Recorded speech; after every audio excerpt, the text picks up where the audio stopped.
Mayroon akong dalawang katawan. Ngunit ang pagitan nila ay milyong milya. Ang unang katawan ay bulag sa loob ng 20 taon. At naging isang pulubi sa kalye. Samantalang ang isa pang katawan ay naging walang kapantay na espada ng mga Diyos. Ngunit nawala na ang lahat ng mga mahal sa buhay. Hanggang isang araw. Ang sinulid ng tadhana ay nagdala sa aking dalawang katawan na magkita sa panaginip. Dahan-dahan akong bumukas ng mga mata. Isang figura na kahawig ko ang sumalubong sa aking paningin. Ngunit siya ay naglalabas ng natatanging aura. Nalabis na kaiba sa aking sirasirang anyo. Tumingin sa akin ang lalaki at ngumiti ng bahagya, sinabing, "Nakita mo na ang iyong sarili, hindi ba't nakakagulat?" Pinigilan ko ang aking emosyon at maingat na nagtanong, "Sino ka? Saan ito?" Ngumiti ang lalaki at ipinaliwanag, "Ako ay ikaw. Galing ako sa ibang mundo. Alam kong puno ka ng pagdududa ngayon. Makinig ka muna sa akin. Sa aking mundo, wala akong kalaban. Ngunit wala akong kasama. Ngayon, sapat na ang aking buhay. Umaasa lang ako na ang kaalaman na ito ay may magpapatuloy." Nang marinig ko ito, naintindihan ko ang kanyang intensyon at umiling. "Pasensya na. Sanay na ako sa ganitong payak na buhay. Sino ang mag-aakalang ang ibang ako sa ibang mundo ay hindi magpapadala? Parang lahat ay nasa ilalim ng inaasahan. Alam kong hindi mo ako pinaniniwalaan ngayon. Ngunit sa mga darating na araw, mauunawaan mo ang isang katotohanan. Sa mundong ito ng malakas na kumakain ng mahina, yung sinasabi mong payak na buhay, ay nakabatay pala sa mga patakaran ng iba. Sa mga susunod na araw, magsisisi ka sa desisyong ginawa mo ngayon." Pagkatapos ng tunog, unti-unting naglalaho ang lahat sa paligid. Ako rin ay nagising mula sa panaginip. Pagkatapos magising, tulad ng dati, dinala ko ang kahoy na tungkod at naglakad papunta sa bayan. Pagdating sa tindahan ni Liu Anzeng ng mga buwan, sumigaw ako, "Kuya Li, pareho pa rin ang dati." Si Liu An na nagbebenta ng siopaw. Agad niyang inabot ang 2 siopaw at ibinigay sa akin. Nakatawa ang kanyang mukha na may simpleng ngiti. "Kuya Kinyu, bakit ngayon ka lang nakarating ng medyo huli kumpara sa dati?" Nainis ako. Hindi naman pwedeng sabihin na natulog ng matagal dahil sa kakaibang panaginip, di ba? Hindi ko na ginambala si Kuya Li sa kanyang negosyo. Aalis muna ako para kumita ngayong araw. Sobrang lively ng umaga sa kalye. Pero iba ang pinag-usapan ngayon kaysa sa dati. Narinig niyo na ba? Kahapon parang ni-raid ang isang bayan. Yung mga nagnakaw ay mga cultivator. Matindi ang puot nila, maraming namatay sa bayan. Wala na tayong magagawa. Ganito ang mundo. Sila ay mga nag-aaral, kami ay mga ordinaryong tao. Nang marinig ko ang mga bulong-bulungan sa paligid, ngumiti lang ako. Hindi ko talaga pinanampalatayanan ang mga chismis na ito. Dahan-dahan akong lumapit sa lugar ng pamamalimos. Tulad ng dati, sumisigaw ako. Gabi na. Nagsimula ng umulan sa labas na may kasamang malalakas na hangin. Maagang nakabalik ako sa aking lumang bahay at natulog. Sa panaginip, lahat ay mga taga rito sa Liuxi Town na pinaslang ng walang awa ng mga bandido. Isang malakas na kulog ang ginising sa akin mula sa panaginip. Natatakot ako at naguguluhan. Ano ba talaga ang nangyayari? Bakit ganito ang aking panaginip?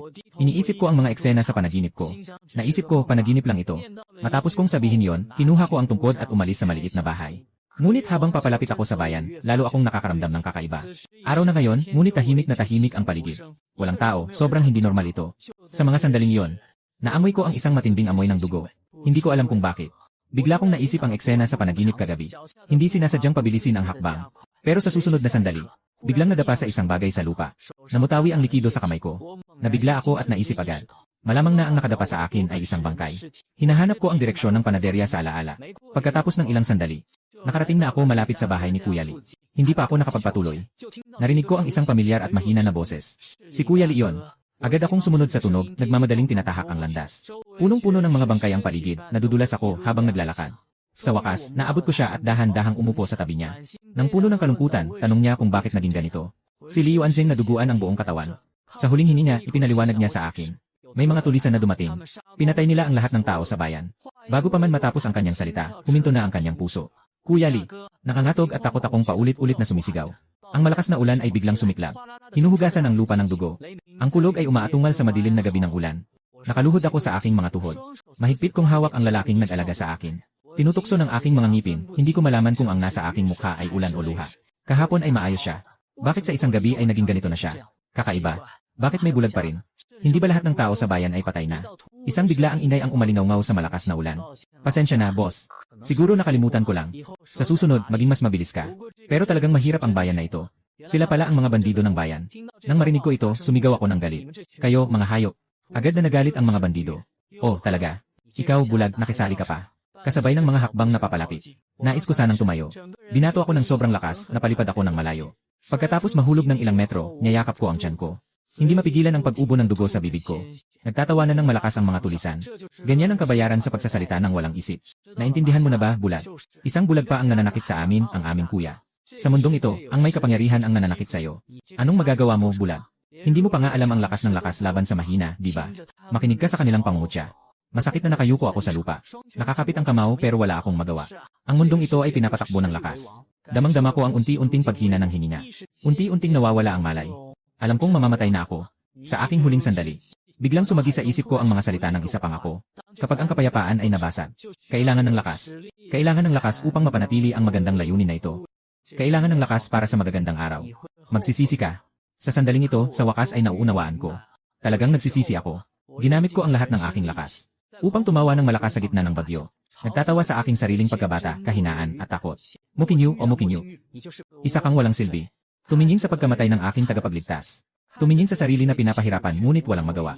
Kung tinanggap ko ang kapangyarihang iyon noon, baka hindi namatay si Kuya Lee. Baka hindi pinatay ang bayan ng Liu Qi.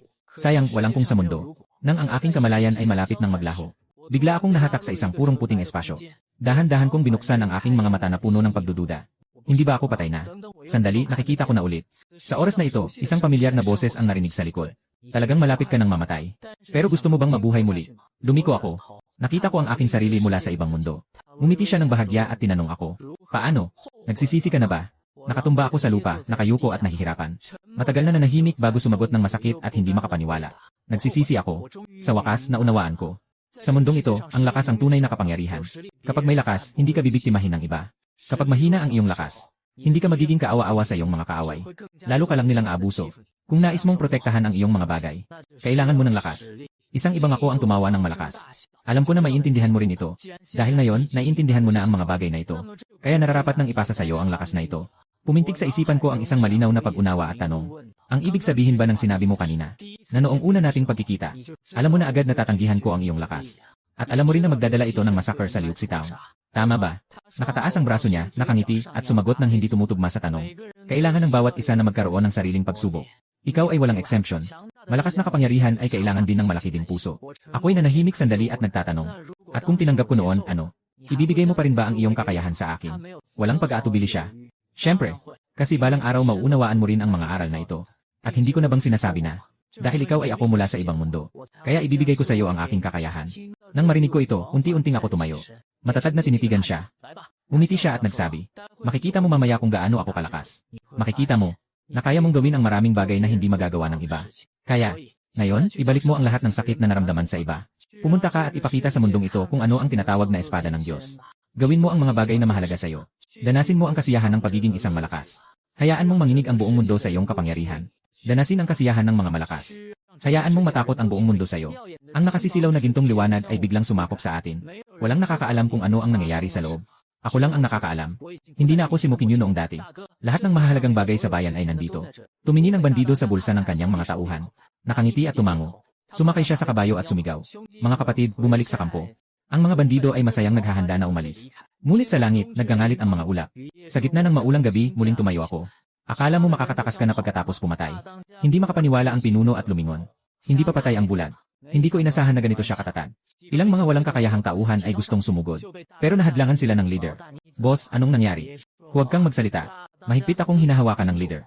Nakita niyang gumaling na ang mga sugat ko. Ganap na nagbago ang aura niya.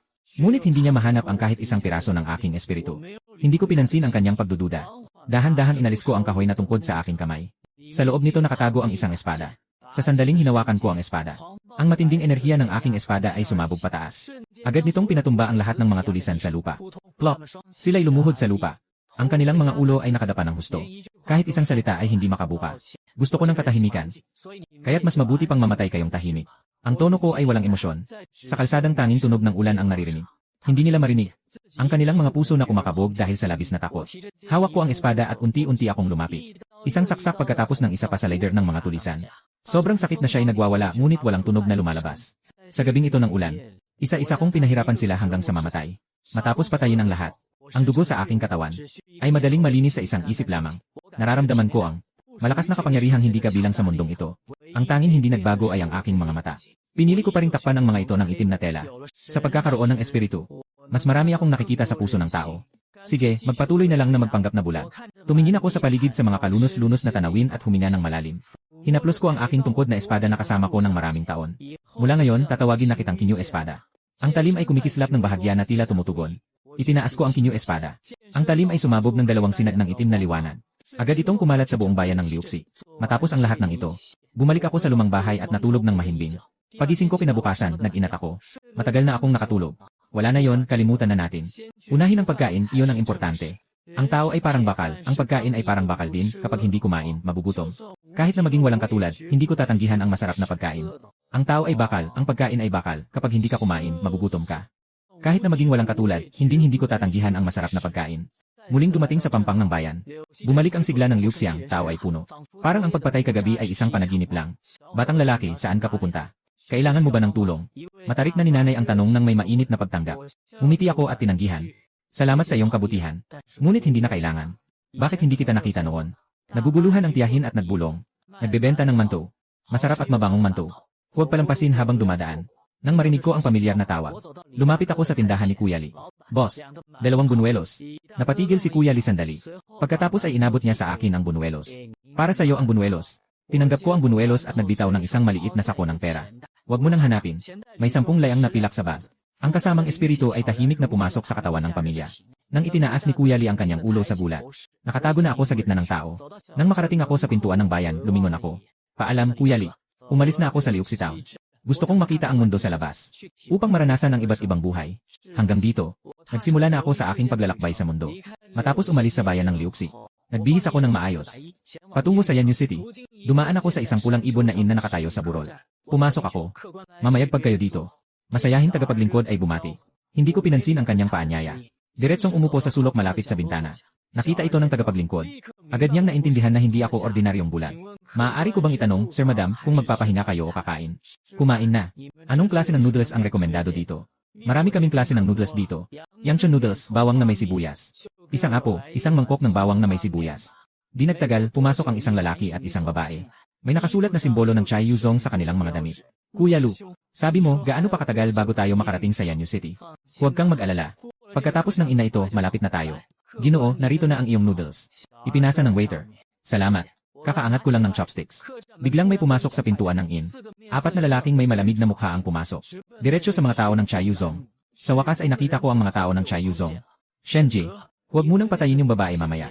Hayaan munang mag-enjoy ang mga kapatid ko. Nagmukhang seryoso si Lu Jeng. Ang leader ng kalaban ay nasa ikalimang antas ng Yuan Minjing. Mas mataas siya ng 2 timbang. Hindi ko alam. Mayroon bang pagkiling ang inyong ginang sa aming Chiyusek?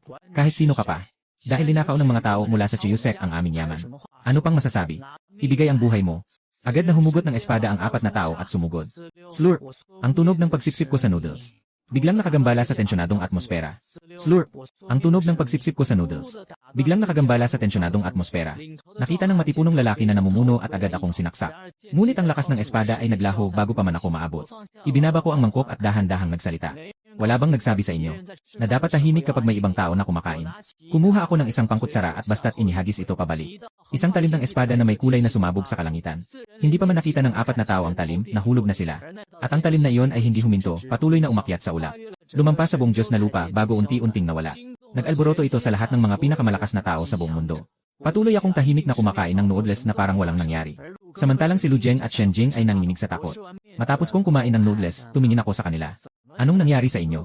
Maingat na yumuko si Lu Jeng. Walang anuman. Nandito kami upang magpasalamat sa tulong ng aming nakatatandang espada. Pinatay ko sila dahil inistorbo nila ako. Wala akong balak na iligtas kayo. Kaya huwag niyo akong pasalamatan. Sinasabi ko ang totoo. Bagamat ganon, talagang nailigtas kami ng senpai sa hindi nakikitang paraan. Kami ay labis na nagpapahalaga. Dahil wala na kayong mga problema. Bakit ang puti ng mukha mo? Walang nagsasalita, pawis na pawis ang dalawa. Tumayo ako at pinunasan ang damit ko. Sige na, kailangan ko pang pumunta sa Yanyu City. Umalis na ako. Pagkalakad ko ng ilang hakbang, bumalik ako. Daan sa Yanyu City. Parang hindi ko alam kung nasaan ako. Maaari ba niyo akong isama sa inyo? Kakalabas ko lang na narinig na pupunta rin kayo sa Yanyu City. Isama niyo na lang ako, para may kasama akong bulag. Lalong naging seryoso ang mukha ng dalawa. Huwag kang mag-alala. Wala akong ganong kayabangan. Huwag kayong masyadong kabahan. Sige, tara na. Sa daan, habang naglalakad kayo, ako ay lumilipad sa hangin. Ah, tama. Hindi pa nga pala natin alam ang pangalan nyo. Ako si Lu Jeng, ang nakababata. Ako si Shen Jing, ang nakababata. Nakarating na tayo sa pinto ng Yanyu City. Nagbayad ng 1 o 2 pilak para magrehistro sa bayan. Tumingin sa masiglang kalye sa harapan. Ito ang unang beses kong pumasok sa bayan. Seniors, kami na po ang mauuna. Hindi na po namin kayo istorbohin. Nandyan lang ang mga tao na susundo sa amin. Tumango ako at naglakad papasok sa masa ng tao. Hindi kalayuan. Sumalubong ang panganay na nakatatandang si Lu Jeng. Ay, Lu Jeng, ang nakababata mong si. Sino yung bulag kanina? Bakit kayo nagsabay-sabay dumating? Napanginig si Lu Jeng at niyakap ang bibig ng nakatatandang kapatid. Bumaba ang boses ni Shen Jing at nagbabala. Siya yung naglunsad ng enerhiyang espada kanina sa umaga. Big Brother ay biglang nabasa ng malamig na pawis ang likod. Nanghina ang mga binti at muntik ng lumuhod. Kaya, katatapos ko lang tawaging bulag ang isang tao mula sa Tianshu Realm. Kung hindi mo ako pinigilan kanina, talagang magkakaroon ako ng problema. Ira the way, paano kayo nagkakilala? Matapos marinig ang kwento, nag-alinlangan si Big Brother at pinunasan ang pawis. Mabuti na lang at wala kayong masama. Sobrang walang modo ng grupong ito. Ano bang kinuha lang nila, mga ari-arian lang naman. Hindi ko naman sila pinataya. Tungkol kay Ming. Sige na, sige na. Maghanap muna tayo ng matutuluyan sa Yanyu City. May balita akong may lihim na lugar sa Wujichen. Maghanap tayo muna ng lugar sa Yanyu City para tumigil. Nabalitaan ko na may lihim na lugar sa Wuji City. Naglalakad ako sa masiglang kalye. Nakuha ng aking espiritu ang kanilang usapan. Ngunit tumango lang ako at mumiti. Tingnan natin kung may masarap na pagkain o masaya. May malakas na amoy na dumaan. Punong-puno ang restaurant. Umupo ako sa isang bakanteng upuan. Lumapit ang waiter. Ginoo, anong gusto niyong orderin? Isang bahagi ng espesyal na putahe, pakisama na rin. Sige po, may iba pa ba? Nanginig ako ng ulo at tahimik na umupo roon. Inaasahan ang bagong pagkain na ihahain. Tahimik akong naghihintay. Nakuha ng usapan sa katabing mesa ang aking atensyon. Narinig niyo na ba? Mukhang mag-organisa ng tour ang Akaban Zone. Maaari kang maglibot buong araw. Ang pinakamahalaga, libre ito. Narinig ko na. Bakit bigla silang nagsimula ng ganito? Hindi mo ba ito naiintindihan?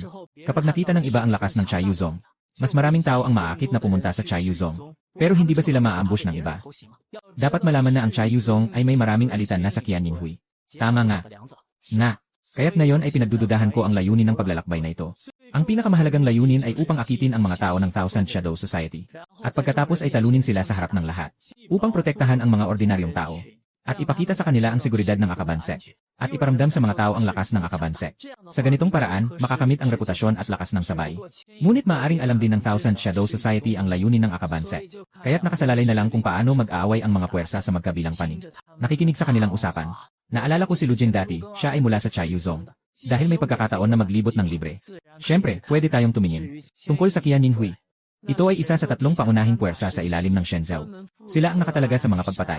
Maaari bang mangyari ang Qianning? Medyo interesante nga. Hindi ito kabilang sa anumang panig, may sarili itong estilo. Nakatuon lamang ito sa pagpatay at tumatanggap lang ng mga kontrata para sa pagpatay. Tahimik akong nagmumuni-muni.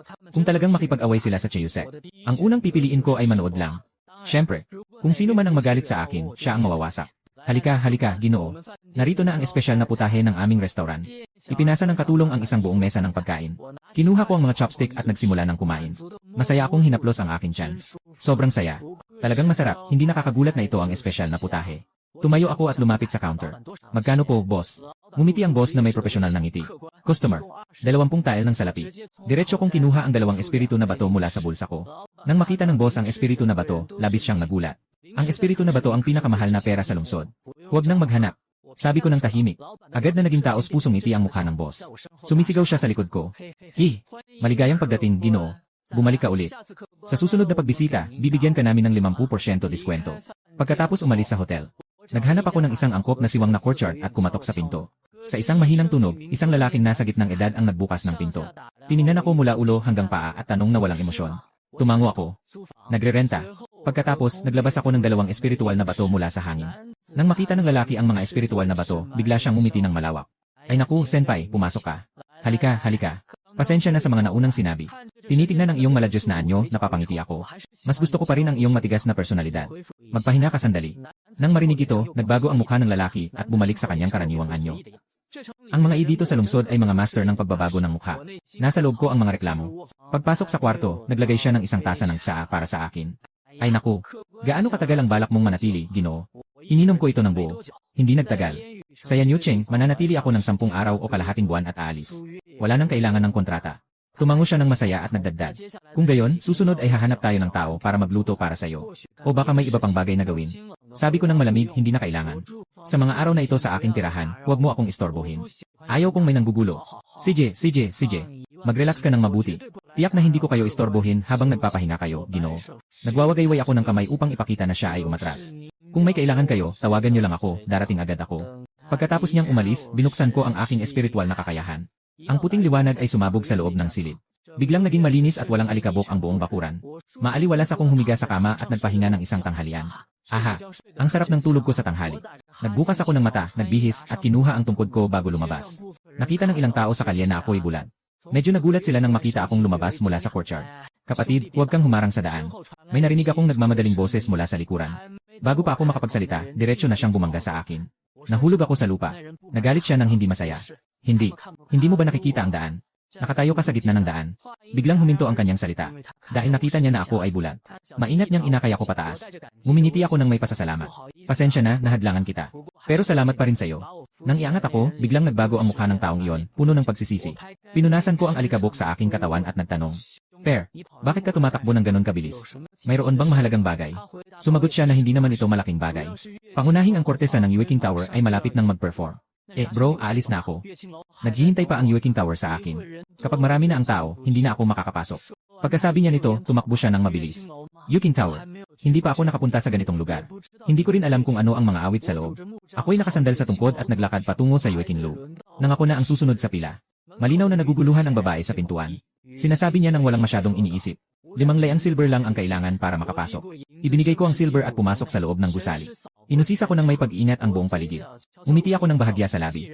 Isang bitad para akitin ang mga tao. Tumingin ako sa pintuan sa ilang mga kabataang may matalas na tingin. Nakita ng aking isip na may mga opisyal na badge sila. Kawili-wili. Mukhang makakapanood ako ng magandang palabas. Umiti ako. Isang babae na nasa 40 ang lumapit sa akin. Tiningnan ako at nagtanong, gusto ba ng bisita na kumain muna o matulog? Tumingin ako sa ikalawang palapag. Gusto ko lang makinig ng tahimik. Kaya't umupo na lang tayo sa mesa sa ikalawang palapag. Ang babae ay nagbago ng tono at ngumiti. Sige, bisita. Pakiakyat sa ikalawang palapag. Kayo dalawa, samahan ng bisita sa upuan. Pumunta sa ikalawang palapag. Kukuha ako ng tsaa at merienda, sa kanya sila papalayasin. Pagkalipas ng kalahating oras, yung taong bumangga sa akin ay umupo sa tabi ko. Ang swerte naman. Ngumingiti ako sa kanya. Haha. Tumawa siya ng pilit, siguro ay nasa loob niya ay nagkakagulo. Pakitahimik ang lahat. Sabi ng babae sa gitna ng unang palapag. Maligayang pagdating sa inyong lahat. Sa aming Yueking Tower. Ngayon, ang pangunahing palabas natin ay ang pagtatanghal ng kortesan na si Wei Miaoyin. Magdadala siya sa inyo ng isang kahanga-hangang pagtatanghal ng awit at sayaw. Nagsimula nang magdiwang ang lahat. Miaoyin, gusto kong maging aso mo. Naku, pare, ganito ka ba kabigat? Talagang malalandi ang mga tao sa lungsod. Lumabas si Wei Miaoyin at nagdulot ng sigawan mula sa lahat. Ngunit narinig ko ang kanyang tinig sa puso. Lumabas si Wei Miaoyin at nagdulot ng sigawan mula sa lahat. Ngunit narinig ko ang kanyang tinig sa puso. Talagang isang grupo ng mga hangal na tao. Sana kapag sinipsip ko ang inyong dugo mamaya, ay ganito pa rin kayo kasaya. Hawak-hawak ko ang tasa ng tsaa at tumingin sa mga tao ng gobyerno. Sila ay puno na ng pagnanais na pumatay. Ayos na. Ngayon ay hayaan niyong maghandog ako ng isang awit para sa mga ginoo. Bilang isang dagdag na impormasyon, ang pinakamataas na nagbigay ng donasyon ay maaaring magkaroon sa akin ng isang gabi. Si Wei Miaoyin ay humihikbi sa kanyang damit, ang boses ay nakakaakit. Nagsimula si Wei Miaoyin na sumayaw, ang kanyang galaw ay labis na nakakaakit. Ang lahat ay nagbigay ng malaking halaga, unti-unting nawawala ang kanilang isip. Inamoy ko ang hangin. Ito ay amoy ng pangakit. Nang mapansin ng 4 na tao mula sa gobyerno, agad silang naglabas ng mga espada at inatake si Wei Miaoyin. Si Wei Miaoyin ay ngumiti ng nakakaakit, na nagpapakita ng buntot at tainga ng fox at madaling nakaiwas. Anong nangyari at nag-away na? Hindi ko alam. Biglang may humampas kay Miaoyin, ang kortesan. Ang leader na nakasuot ng opisyal na damit ay malakas na ipinaliwanag sa lahat. Lahat, umalis na kayo. Kami ay mga tao ng gobyerno. Si Wei Miaoyin ay hindi isang kortesan. Siya ay isang kitsyon. May nakalutang na nakalaso na pabango sa hangin. Magsitakas na kayo. Agad na nagbago ang mukha ng lahat. Ang aking Miaoyin ay isang kitsyon pala. Pero ayos lang, hindi ako nagmamalasakit. Hindi, kapatid, ikaw. Ang pinuno ng gobyerno ay may mapanlait na ekspresyon. Matagal na kayong iniimbestigahan. Sa wakas, nahayag na ang inyong tunay na anyo. Isang grupo ng mga patay na soro. Napagtanto ng lahat na hindi makalabas sa pinto. Nakaset up ang isang hadlang sa Yueking Tower. Naisip ng pinuno ng gobyerno na ito ay masama. Ang aswang na ito ay talagang nasa ikalawang antas ng Yaoguang. Gusto kong umuwi, pakawalan niyo ako. Tatay, nanay, nagkamali ako. Hindi na ako muling pupunta sa ganitong lugar.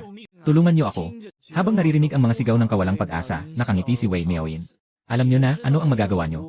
Hindi ba't kami pa rin ang mga aswang? Matagumpay kaming nakapasok sa inyong lungsod ng tao. Mga kapatid, suhurin natin ang lahat ng kanilang enerhiya. Nagsisimula ng sumipsip ang mga demonyong fox. Kayo ang magprotekta sa lahat ng mga binatang lalaki. Ako ang hahadlang sa demonyong fox na ito. Nagpadala ng mensahe ang pinuno ng gobyerno. Binatikos niya si Wei Miaoyin. Hindi ka pwedeng mabuhay ngayon o ako ang mamamatay. 2 tao ang naglalaban ng matindi. Napilitang gamitin ng pinuno ng gobyerno ang pinakamalakas na espada. Pagputol ng dragon, nagbanggaan ng sibat at ang enerhiya ng kutsilyo. Ang mga alon ay nagdulot ng pinsala sa maraming tao. Ngunit ang mga aswang ay protektado ng gintong liwanag. Samantalang ako ay nakaupo ng komportable. Kumakain ng mga pastry at nagmumurmur ng hindi malinaw. Tama, putulin siya, saksakin siya, gawin mo sa kanya yan. Tumawa ako ng masaya. Talagang kahanga-hanga. Talagang iba ang manood ng laban ng iba. Habang iniisip kong kahanga-hanga ito, unti-unting nalalagay sa alanganin ang pinuno ng gobyerno. Nasukat ng mahabang sibat ang kanyang balikat. Isang kamay kong sinusuportahan ang aking baba. Hindi pa ako nasiyahan pero malapit na itong matapos. Ang pinuno ng gobyerno ay may malamig na ekspresyon at umuungol. Kayo tatlo, siguraduhin niyong protektahan ang mga anak ng bawat pamilya. Umungol siya ng malakas at ginamit ang buong lakas upang sumugod kay Wei Miaoyin. Bago pa makapagsalita si Wei Miaoyin, ang pinuno ng gobyerno ay nagtawa ng masama, ang tono ay mababa. Mamatay tayong lahat. Isang malakas na pagsabog, pinili niyang sumabog. Tumingin ng masama ang pinuno ng gobyerno, mabagsik ang tingin. Patayin na natin. Biglang sumabog siya, pinili niyang magpasabog. Matapos mapanood ang palabas, aalis na ako mula sa Yueking Lu. Hindi na ako magliligtas ng kahit sino. Sa mundong ito, ang mga taong karapat-dapat ay sa akin lang. Habang naglalakad, bumaba mula sa langit ang isang aura ng 7 antas ng Yuheng Realm. Yuheng Realm 7 layers. Ikaw ba ang pinuno ng Smoke Rain City? Tuminala ako at nagbuka ng bibig para bumahin. Pumasok ako sa isang maliit na noodle shop na walang tao. May tao ba? Bumaba ang may-ari at nagsalita ako. Mayroong Yangshan noodles. Tumango ang may-ari, meron. Pakikuha nga ako ng isang mangkok. Naglabas ako ng isang 20 salaping pila. Ito ang bayad sa noodles. Ngiting ng may-ari ng tindahan. Sige po. Ilalapag na ang iyong pansit na Yangshan. Isang mangkok ng Yangshan noodles para sa matanda. May naririnig na tunog mula sa kusina. Binuksan ang panig ng bayan ang barrier. Pero nakataka si Wei Miaoyin gamit ang 1,000 miles talisman kahit nasugatan. Sa ngayon, galit na galit ang panlilok sa bahay. Mag-imbestiga. Ipag-utos mo sa akin na imbestigahan ang trail ng patay na Fox Demon. Kung may kahina-hinalang bakas, agad na ipaalam sa akin. Maganda ang porma mo, boss. Sinasabi ko, ang galing mo. Ngumiti ang boss. Siyempre naman, kami ang matagal na dito. Dahil matagal na kami dito. Bakit ako lang mag-isa? Hindi dapat ganito. Humihikbi ang boss. Mukhang hindi katagayan ni Cheng, di ba? No, mga 2 linggo na ang nakalipas, sobrang sikat pa dito. Pero nang dumating ang Yueking Lu, nagbago ang lahat. Nalaman ko na. Pag kumain ka ng mga pagkain sa Yueking Lu, hindi lang basta nakakabusog, gusto pa nilang kumain ulit. Kaya ngayon, wala nang customer dito. Ngayon, may mga customer pa rin. Karaniwan, mga malalaking restaurant at inn ang mga may customer. Kakaunti na lang ang pumupunta sa mga ganitong maliliit na tindahan. Sabi ko sa may-ari, huwag mag-alala. Mula bukas, muling usbong ang iyong negosyo. Ngumiti ang may-ari, mukhang nakabuti ang sinabi ng mga bisita. Matapos kumain ng noodles, tumayo ako at umalis. Habang naglalakad sa kalye, may mga tao nang nag-uusap. Narinig ko raw may nangyaring masama sa Yueking Tower. Anong nangyari? Sinabi ng kaibigan ko na parang sumabog ang Yueking Tower. Sumabog? Eh di wala na tayong pupuntahan sa susunod. Pupunta, anong pupunta? Narinig ko rin na maraming tao ang namatay doon. Kung pumunta rin tayo roon, sigurado akong naging mga bangkay na tayo ngayon. Ang nakakatakot. Diretso akong pumunta sa siwang ng bahay. Handa nang umuwi at mahimbing na matulog. At sasali rin ako sa paligsahan sa Red Feather Clan. Kinabukasan, nagising ako at yumuko. Nagsasalita sa sarili habang nakatingin sa kahoy na tungkod sa tabi ng kama. Sige na, matanda. Kinuha ko ang tungkod at dahan-dahang naglakad papuntang kalsada. Hindi na ako nagulat. Lahat sa kalye ay pinag-usapan ang nangyari sa Yueking Tower kagabi. Alam mo ba ang tungkol sa Yueking Tower kahapon? Ang akala ko na si Mei ay isang fox spirit pala. Sinasabi ko na sa iyo na huwag kang pumunta sa mga ganitong lugar. Tingnan mo, hindi ka nakinig. Haha, buti na lang kahapon pinigilan mo akong pumunta roon. Kung hindi, isa na akong bangkay ngayon. Nakikinig ako sa mga usapan na bumili ako ng ilang buwan. Diretso akong umalis sa bayan papuntang Chaibisek. Naglipad-lipad ako sa hangin ng malaya. Bumaba ako sa harap ng matayog na pader ng Chaibisek. Dapat sabihin, ang ganda ng itsura, ang impressive talaga. Bumulong ako ng tahimik. Di nagtagal. Lumabas si handsome na si Yaong City na nakasuot ng uniforme ni Ming Shenyao kasama ang mga kasamahan niya. Magandang araw sa lahat. Ako si Lu Jeng, disipulo ng Chiyuzong. Lu Jeng, nandito ako upang batiin kayong lahat. Biglang nagulo ang tao. Grabe, hindi ko akalain na si Ginoong Lu Jeng ang mag-aabot ng pagtanggap. Tama. Nakakatawa na nagawang ipagkaloob ang pagdating ng kanyang disipulo. Ang ganda ni Yaong Master Lu, malakas pa ang lakas. At siya pa ang ikalawang disipulo ng Panginoon ng Red Feather Sect. Talagang gusto niyang pakasalan siya, Kuya Go.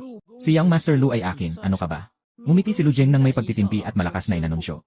Sige na, lahat. Diretso na tayo sa pangunahing plaza ng sekta, dito na tayo pupunta. Hinampas ni Lu Jeng ang kamay upang buksan ang portal. Dinala tayo sa loob ng sekta. Biglang namang napahanga ang mga naglalakbay sa paligid. Wow! Ito na ba ang Chiyuzong? Napakamarangya ng sekta. Ang mahalaga, andito pa ang napakaraming Yuan Jeng. Tahimik na nagbigay ng payo si Lu Jeng.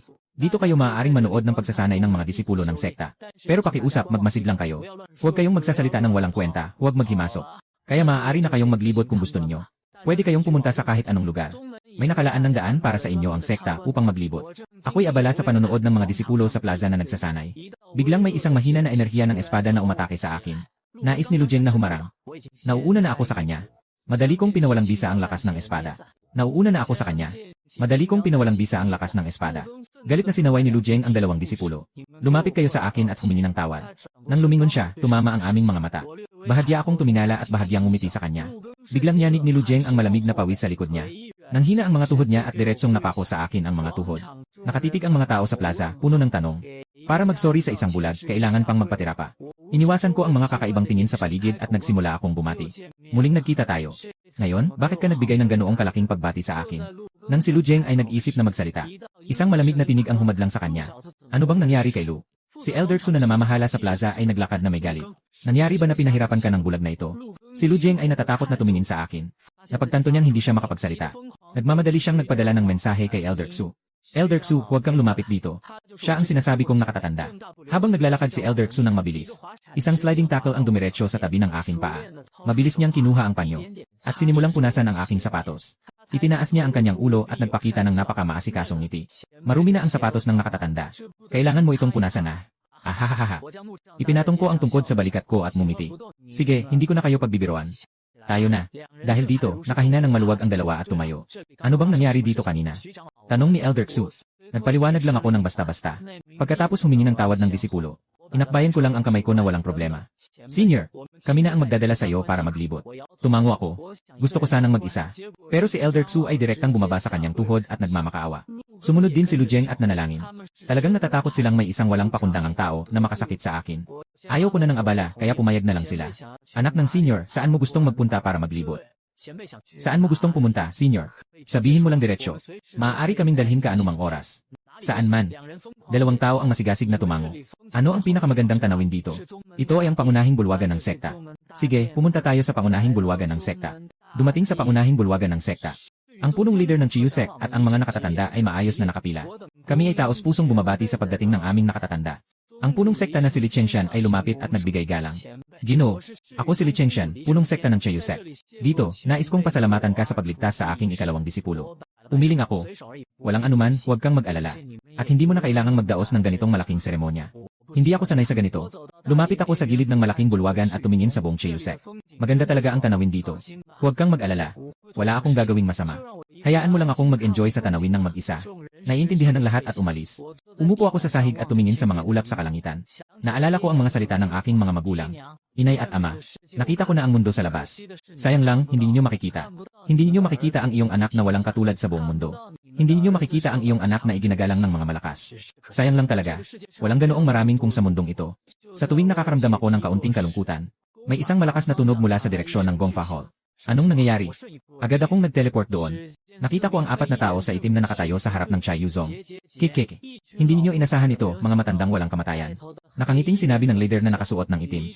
Mabigat ang mukha ni Li Chengshan. 10 anino. Talagang naglakas loob kayong pumunta. Ayos lang. Ngayon, hayaan niyong mamatay kayo ng walang libingan. Isang suntok ng tao sa itim ang nagpabalik sa apat na matatandang nasa Chayanshu. 7 antas ng Chayanshu. Hindi ko akalain na ang 10 anino ay magpapadala ng vice presidente. Tumaas ang lakas ni Li Chenqi. Ngayon, gagawin kong magulo ang Red Feather Sect. Agad na nagpadala ng mensahe si Elder Xu sa buong sekta. Lahat ng disipulo ng Red Feather Sect. Ngayon, narito ang mga tao ng Thousand Shadow Society sa lawak ng kasanayan. Lahat ay sabay-sabay na magpapaandar ng spell upang buksan ang aray. Malupit na sumigaw si Li Chengshan. Ngayon, tingnan natin kung saan kayo pupunta. Ang Vice Presidente ng Thousand Shadow Society ay tumawa ng kakaiba. Akala mo ba talaga na wala akong kakayahan para makapasok dito? 2 tao ang sumugod sa mataas na laban. Ang Vice Presidente ay naglabas ng napakatalim na enerhiya ng espada. Isang armas ng antas ng langit. Si Li Chengshan ay may seryosong ekspresyon. Ang Vice Presidente ay tumatawa ng malakas habang patuloy na umaatake. Pumunta ako sa ibaba at umiling habang nagbigay ng komento. Hindi nakakagulat na ang mga tao sa Tianquan Realm ay marunong makipaglaban. Hindi ito katulad ng mga maliliit na laban na nakita natin dati. Tumingin sa akin si Li Chengshan sa ere. May pagkabigla sa kanyang mga mata. Agad na nahuli ng Vice Presidente ang maliit na pagkakamali. Bigla siyang lumipat sa likod ko.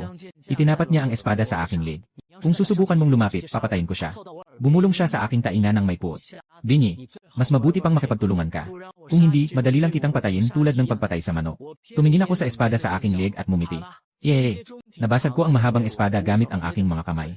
Lumingon ako at bahagyang ngumiti sa kanya. Agad na parang nahulog siya sa yelo, pawis na pawis. Natakot na natuklasan niyang hindi niya maipakilos kahit isang piraso ng kanyang espiritu. Ganap siyang nakastagnate sa lugar. Sabi mo, pinatay mo ako parang pumatay ng manok. Sa tingin ko, ganoon nga. Isang sipa ang pinakawalan ko para paalisin siya sa ere. Malakas siyang bumangga sa depensa ng pader. Pagkatapos, hinawakan ko siya at ibinalik siya sa tabi ko. Ang presidente, maghihiganti siya para sa akin. Sinabi niya ang kanyang huling hininga at tuluyan nang nawala. Pinagpag ko ang aking labi. Kahit patay na, hindi pa rin nakalimutang mangbanta. Si Li Chengshan ay bumagsak mula sa langit, pawis na pawis. Isang suntok lang, nawasak na ang Tianquan Realm. Talagang karapat-dapat sa Tiansu Realm. Salamat sa iyong pagtulong, guro. Lumiko ako at umalis. Walang anuman, huwag kang mag-alala. Sa plaza, ipinahayag ni Li Chengshan ang tagumpay sa buong sekta. Ngayon, tinanong ng Vice Presidente ng Qian Yinghui ang ating Chiyu Sect. Ngayon, ang Qian Yinghui at ang ating Chiyu Sect. Akala namin magiging magulo ang sitwasyon. Ngunit, Ngayon, ang vice-presidente ng Qian Hui ay napatay na ng ating nakatatanda. Kaya nanalo tayo sa laban na ito. Kauna-unahan. Aling kauna-unahan? Hindi ko alam. Baka yung bulag yun. Di kaya. Le Qingtin sumigaw ng malakas. Magpakatino. Ang laban na ito ay dahil sa pagkakaroon ng nakatatanda. Kaya't nanalo tayo. Ngunit umaasa ako na makakapagpursige kayong lahat. Upang maging mas malakas. Ngunit umaasa ako na makakapagpursige kayong lahat. Upang maging mas malakas. Tanging ang sariling lakas ang tunay na lakas. Kaya't nag-set up ako ng leaderboard dito. Sa hinaharap, ang mga matagumpay na makakapasok sa listahan ay makakatanggap ng mga kasanayan sa espiritual na bato. Mas mataas ang ranggo, mas marami ang matatanggap. Matapos ayusin ang mga gawain, si Li Chengxian ay lumapit sa akin at magalang na nagsabi, Guro, dito, maaari naming ibigay sa inyo ang iba't ibang kayamanan o iba pa. Basta't nais nyo. Hindi na. Paano kayo nagkaroon ng alitan sa Qianing Society? Kahit ang Vice President mismo pa ang pumunta. Sige, pakinggan mo ang kwento ko ng maingat. Matapos kong malaman na ang Qianing Society ay nagdudusa dahil sa lihim na lugar at pagpatay para sa kayamanan. At ang paghihiganti na naganap, humina ako ng malalim. Dahil napatay ko ang Vice President. Siguradong maghahanap sila ng gulo. Ayon sa aking formula ng pagpatay. Kung gusto mong saktan ako, kaya kong unahin kang wasakin. Sige, may kailangan pa akong gawin, alis na ako. Hindi na kita ihahatid, senpai.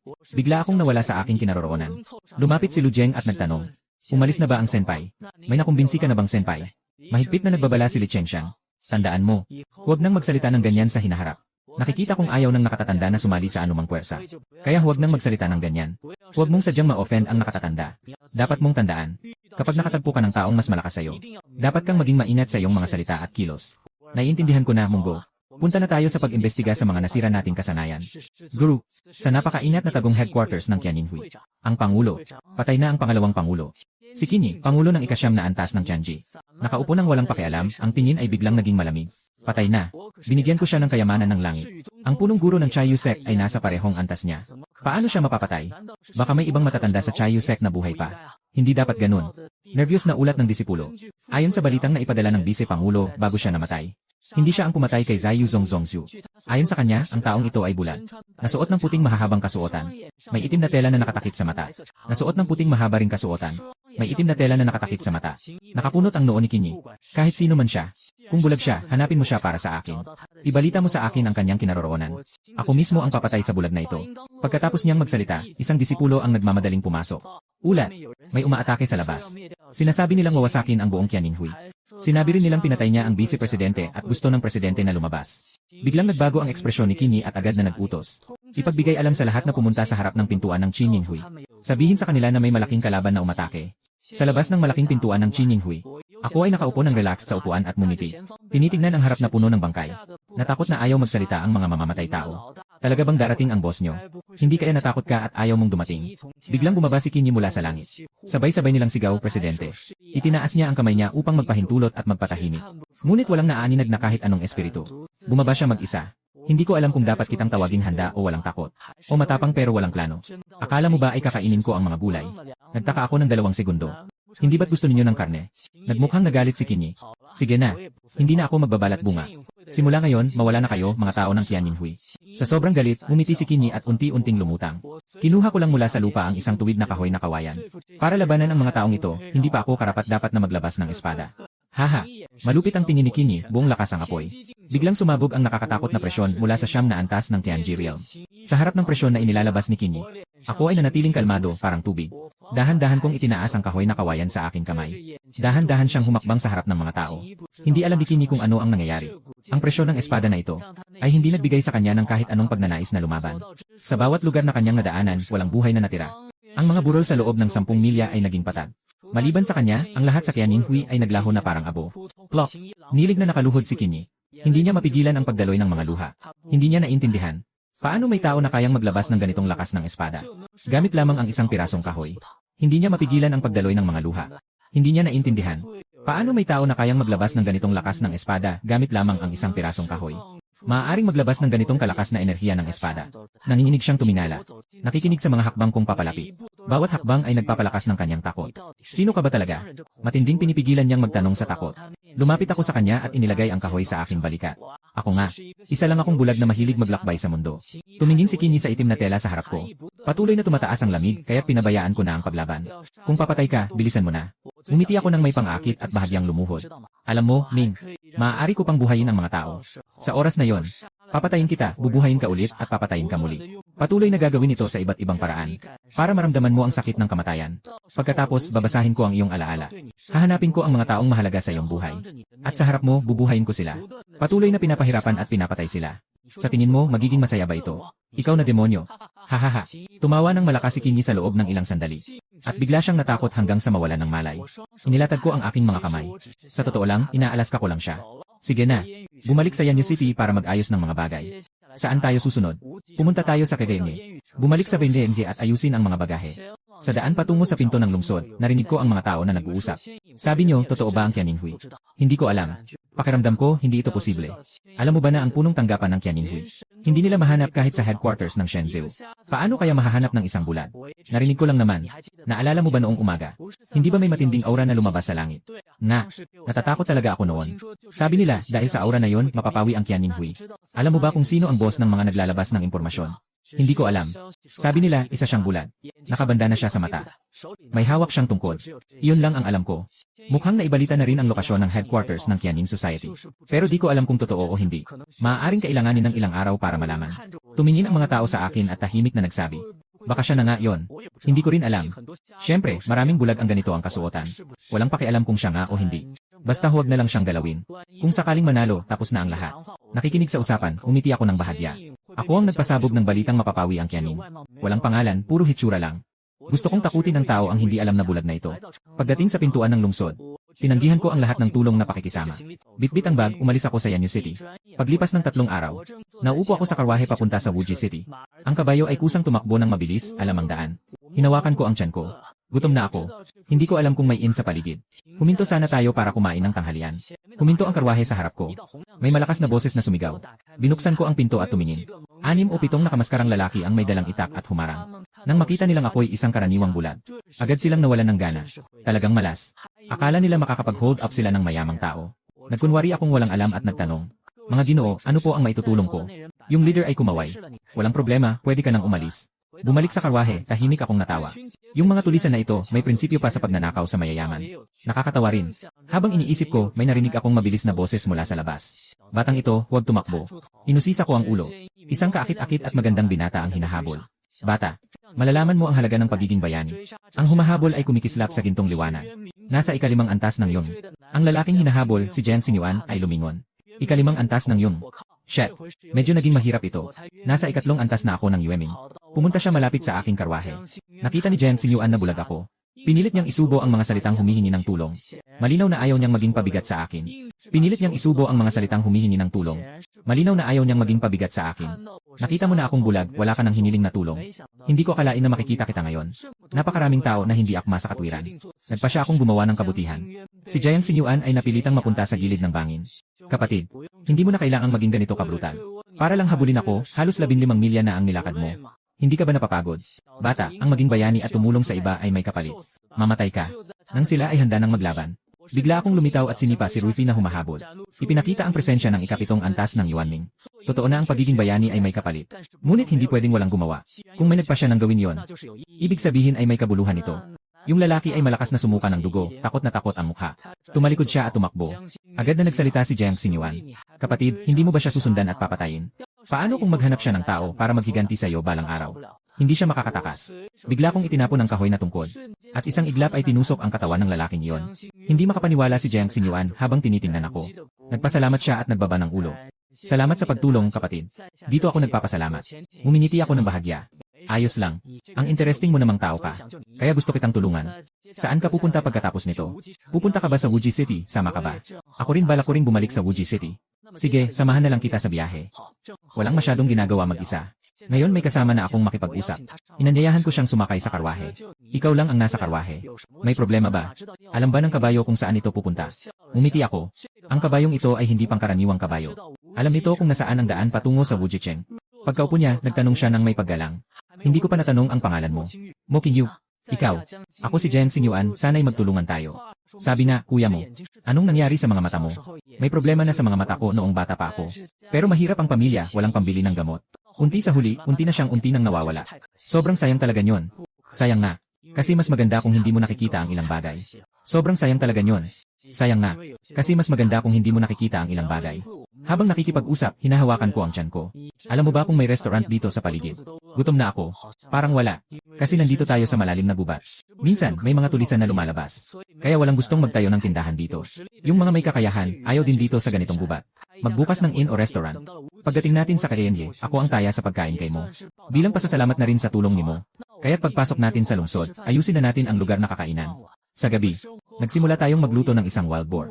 Mo, alam mo ba na may isang lihim na lugar malapit sa Kayenye? Nagsimula si Jen Sinyuan ng usapan. Bansa ba ito ng lihim? Hindi ko pa napuntahan. Sa loob ng lihim na ito, narinig ko na may tagapagmana mula sa langit na sfera. Kaya balak kong pumunta at tingnan. Kuya mo, anong palagay mo? Gusto mo bang sumama sa akin? Walang problema. Anyway, I have not seen what the secret realm looks like. I will check it out later. After chatting, I yawned. I am going to sleep first. Brother Mo, do you still keep the habit of sleeping? I am used to it. I lean against a tree and close my eyes. Giant Sinyuan is sitting near the campfire. Kinabukasan ng tanghali. Dumating kami sa Wujicheng. Nakita ng mga sundalo ng lungsod si Jiang Sinyuan. At magalang na inanyayahan kami na pumasok sa lungsod. Hindi ko akalain na ganito ka makapangyarihan dito. Na pinapagalang ka ng iba na pumasok.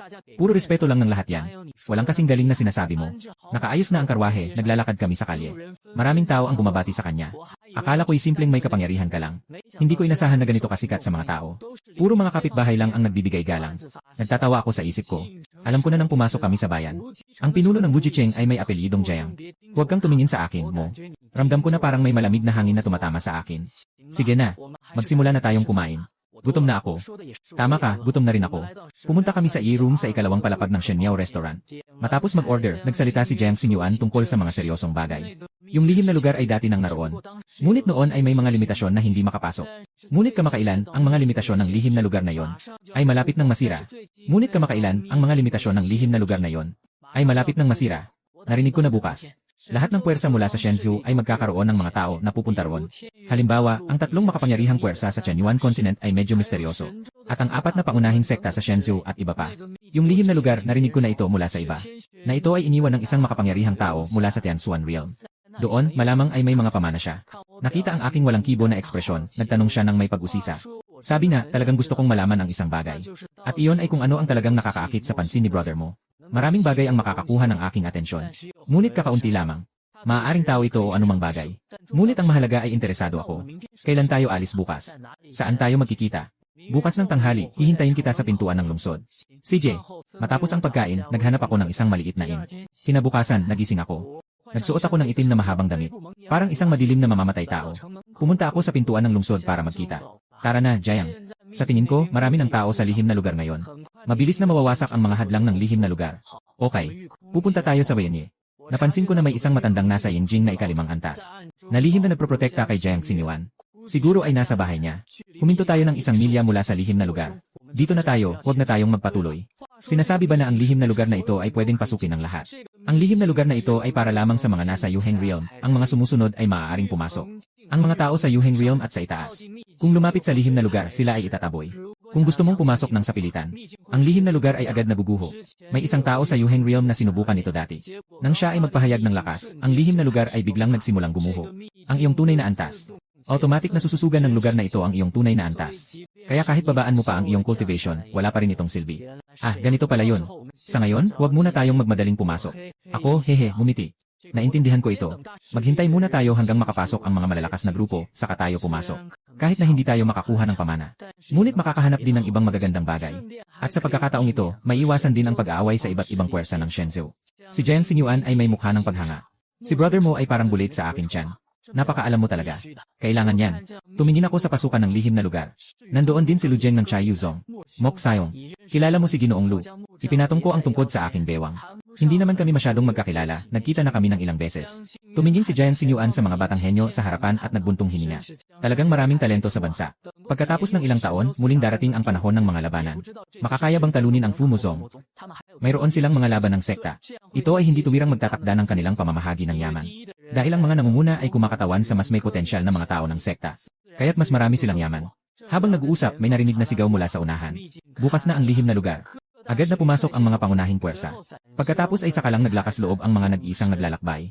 Sige na, Broming. Ako'y tumango at sabay kaming tumakbo papunta sa pasukan ng lihim na lugar. Pagpasok sa lihim na lugar, bigla kong naramdaman ang pagbabago sa paligid. Akala ko pareho lang din sa labas. Tinitignan ko ang paligid. Kagaya ito ng malalayong bundok at gubat sa labas. Pero mas makukulay ang mga bulaklak at mas mataas ang mga puno. Malinaw ang ilog hanggang ilalim. Nandito ako, brother mo. Naghahanap si Jiang Xingyuan sa paligid. Lumakad ako sa hangin papunta sa kanya. Sabi, pumunta ka dito para hanapin ang pamana. Alam mo ba kung nasaan eksakto ang pamana? Nilingon niya nang nakataas ang kamay. Walang pakialam kung makuha man o hindi ang pamana. Sa katunayan, hindi ako humihingi ng marami. Basta makahanap lang ng kaunting kayamanan ayos na. Kahit na makahanap tayo ng lugar, ano naman ang silbi? Kung makakakuha ba tayo ay ibang usapan. Lalo na, dahil maraming pangunahing tao mula sa iba't ibang puwersa ang nandoon sa lihim na lugar. Narinig ko na higit sa 30 ang nasa antas na 5 o higit pa sa Yuan Shenjing. Na nandyan. Kabilang ka na, mo. May 7 o 8 tao sa Yuanting na nasa ika-7 antas o higit pa. At sa Yaoguang na antas. Ayon sa aking impormasyon, wala. Naiintindihan ko ang ibig niyang sabihin. Sa kahit anong paraan. Kung makikita natin, maswerte tayo. Kung hindi, parang naglakbay na rin tayo. Sige, alis na tayo. Titignan natin ang paligid. Pero kailangan ding mag-ingat dito. Sa kabila ng lahat, sa loob ng lihim na lugar. Laging may mga kakaibang bagay. Pagsabi ni Jiang Xingyuan, naglakad kami patungong silangan. Hindi kami naglakad ng matagal. Napansin kong may ilang anino na sumusunod sa likuran. Hindi ko maiwasang ngumiti. Tumuloy kami patungong silangan. Hindi kami naglakad ng matagal. Napansin kong may ilang anino na sumusunod sa likuran. Hindi ko maiwasang ngumiti. Anong nangyari? Tanong ni Mopsyong Jiang Xingyuan. Huminto ako sa aking mga hakbang. May buntot. Ang nakakatawa at masayang si Jiang Xingyuan ay biglang naging malamig ang mukha. Kailangan ba nating paano haharapin ang natitirang buntot? Nagpatuloy lang ako ng walang pakialam. Sige lang, magpatuloy tayo. Hindi tayo nila mapipinsala. Nang marinig niya yon, muling bumalik ang masayahing ekspresyon niya. At ang 4 na anino sa likuran ay tahimik na nag-uusap. Jiang Xingyuan, ngayon ang iyong araw ng kamatayan. Hindi ko sila pinansin at tiningnan ang paligid sa harap. Napakakakaiba. Sa likuran natin ay may mga ibon at bulaklak. Ngunit sa unahan, 1 milyang layo ay isang disyerto na walang tao. Ang layo ay talagang malaki. Sabi ko, gusto mo bang tingnan ang loob ng disyerto?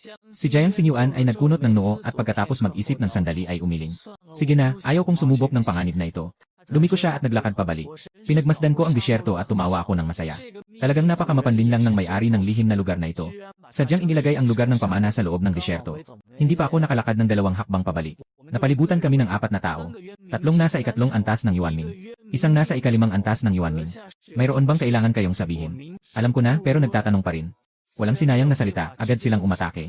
Matapos ang isang laban. Nakahiga ang 4 na tao na halos walang lakas sa damuhan. Lumapit si Jiang Xingyuan sa kanilang tabi.